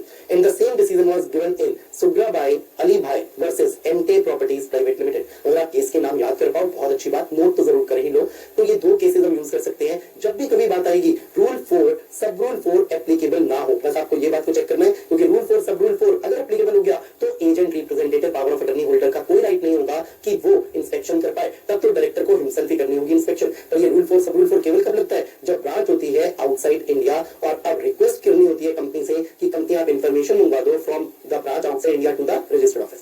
चलिए, so right of inspection कब मना किया जा सकता है, agent को allow ना करें कब। मान लेते हैं फिरोज को एक बार अलाउ कर दिया कंपनी ने कि ठीक है फिरोज तुम इंस्पेक्शन करो, कंपनी को पता चल गया फिरोज ने जो इंस्पेक्शन करके इंफॉर्मेशन हासिल की थी वो किसी कंपटीटर को जाकर सप्लाई की है, फिरोज दूसरी बार फिर इंस्पेक्शन करने आता है मान लीजिए 5 दिन बाद, क्या फिरोज को मना किया जा सकता है? हम कहेंगे बिल्कुल मना किया जा सकता है। क्यों? क्योंकि आप रिफ्यूज क्यों कर सकते हो, क्योंकि इंस्पेक्शन की जा रही है फिरोज द्वारा to pass on the information to a rival of the company. Rival means competitor. चलिए, आई बिलीव ये सारी बात क्लियर हो गई होगी। वापस से आते हैं, अब हमने शायद कोई पॉइंट पेंडिंग नहीं रखा है। पॉइंट नंबर 6 में ए बी कर लिया, सी डी कर लिया, बी पॉइंट में हमने रूल 4 कर लिया, सब कुछ कर लिया। अब तो सिंपल सी बात आई, persons responsible and penalty. Persons responsible कौन कौन है, इसका मतलब हम पढ़ क्या रहे हैं, अगर मालूम चलता है कि बुक्स ऑफ अकाउंट सही से मेंटेन नहीं हुई, वो बुक्स एंड पेपर्स मेंटेन नहीं हुए जो आपको सेक्शन 128 कहता है मेंटेन करने को, तब पनिशमेंट होगी। पर बात है किसके ऊपर पनिशमेंट अप्लाई होगी, तुम्हें बताया जा रहा है कंपनी का मैनेजिंग डायरेक्टर। रीजन, ये वो डायरेक्टर है जिसका सब्सटेंशियल पावर्स ऑफ मैनेजमेंट है। तो जब तुम्हें पावर दी गई है तो साथ में तुम्हें ड्यूटी भी मिलनी चाहिए कि तुम चेक करो बुक्स ऑफ अकाउंट सही तरीके से बने, बुक्स एंड पेपर सही तरीके से बने। Whole time director in charge of finance, ये बहुत बढ़िया क्या लॉ मेकर्स अपनी वर्ड्स लिखे। अब कंपनी में तो कई होल टाइम डायरेक्टर्स हो सकते हैं, मान लेते हैं एक है WTD, आगे नाम है इसका अकाउंट्स एंड फाइनेंस। सपोज एक WTD है होल टाइम डायरेक्टर, उसको हमने डेजिग्नेशन ऐसे दिया हुआ है तो वो होल टाइम डायरेक्टर मार्केटिंग। चलिए ओनली दो को कंसीडर करते हैं। ये जो होल टाइम डायरेक्टर मार्केटिंग है ये ओनली मार्केटिंग फंक्शन को देखता है। क्या इसका जिम्मा होना चाहिए कि ये फाइनेंस एंड अकाउंट्स की चीजों को देखे और इसे हम कहीं तुम लायबल हो गए हो क्योंकि बुक्स ऑफ अकाउंट सही से नहीं बनी? हमने कहा बिल्कुल नहीं। लायबल कौन होगा, ये होल टाइम डायरेक्टर जो इन चार्ज ऑफ फाइनेंस है। तो ये दो लोग, चीफ फाइनेंशियल ऑफिसर, इसका तो नाम ही बताता है फाइनेंस को लेकर ये सबसे बड़ा व्यक्ति है आफ्टर डायरेक्टर फाइनेंस। बस ध्यान रखिएगा CFO नीचे होता है डायरेक्टर फाइनेंस के, क्योंकि डायरेक्टर सबसे बड़ा औहदा है। तो डायरेक्टर फाइनेंस के एकदम नीचे तुम हो। Any other person of a company charge by the board with such duty. यहाँ चार्ज का मतलब क्या है, जिसे ड्यूटी सौंप दी गई है। आप चार्ज का मतलब दे सकते हैं एंट्रस्टेड, जिसे एंट्रस्ट की गई है ये ड्यूटी, जिसे जिम्मा सौंपा गया है। कौन सा जिम्मा, कि books of account properly maintain हो, ये जिम्मा तुम्हारा है। कौन ये जिम्मा देगा, बोर्ड देगा। तो बोर्ड ने तुम्हें ड्यूटी दे दी है किसी भी और व्यक्ति को। अब ये व्यक्ति का एग्जांपल क्या हो सकता है, मान लेते हैं हमारी कंपनी में CFO भी है और एक फाइनेंस मैनेजर भी है। तो बड़ा है CFO और CFO के नीचे आता है सपोज फाइनेंस मैनेजर। अगर इस तरीके की हायरार्की है हमारी कंपनी में, हम कहेंगे CFO तुम तो पक्का कवर हो गए पॉइंट 3 में। क्या फाइनेंस मैनेजर ऑटोमेटिकली कवर हुआ या शायद कवर होगा? देखूंगा शायद कवर होगा। फाइनेंस मैनेजर तुम इन शब्दों में तो पक्का कवर हो रहे हो, any other person of a company हो। पर क्या तुम्हें चार्ज दिया गया है, क्या तुम्हें ड्यूटी सौंपी गई है? अगर ड्यूटी सौंपी गई है तो तुम बाउंड हो, तो तुम भी लायबल हो जाओगे पनिशमेंट के लिए अगर कंप्लायंस नहीं हुआ इस सेक्शन 128 का। अब प्रत्येक पनिशमेंट क्या है, जिसके खिलाफ साबित हो जाएगा कि उसने लापरवाही बरती है 128 के नॉन कंप्लायंस के लिए, वो जिम्मेवार है। तो imprisonment up to 1 year, fine minimum 50,000 maximum 5 lakh और बोथ मतलब फाइन भी और इम्प्रिजनमेंट भी, जो भी कोर्ट को ठीक लगे। चलिए, आई बिलीव हमने सेक्शन 128 में कुछ भी पेंडिंग नहीं रखा है, कंप्लीट हो गया हमारा ये सेक्शन। यस, काफी इंपॉर्टेंट सेक्शन है, खासकर दो चीजें, एक पॉइंट नंबर 3 इलेक्ट्रॉनिक फॉर्म की बात और एक पॉइंट नंबर 6 है जिसमें हमने रूल 4 पढ़ा था। तो रूल 3 रूल 4 वाली चीजें बहुत इंपॉर्टेंट है, बाकी चीजें भी इंपॉर्टेंट है, लेकिन इन पर ज्यादा गौर करिएगा। इस सारी की सारी चीज को रिवाइज करिए बहुत अच्छे से, साथ में एक रिवीजन करिए, बहुत अच्छा रहेगा।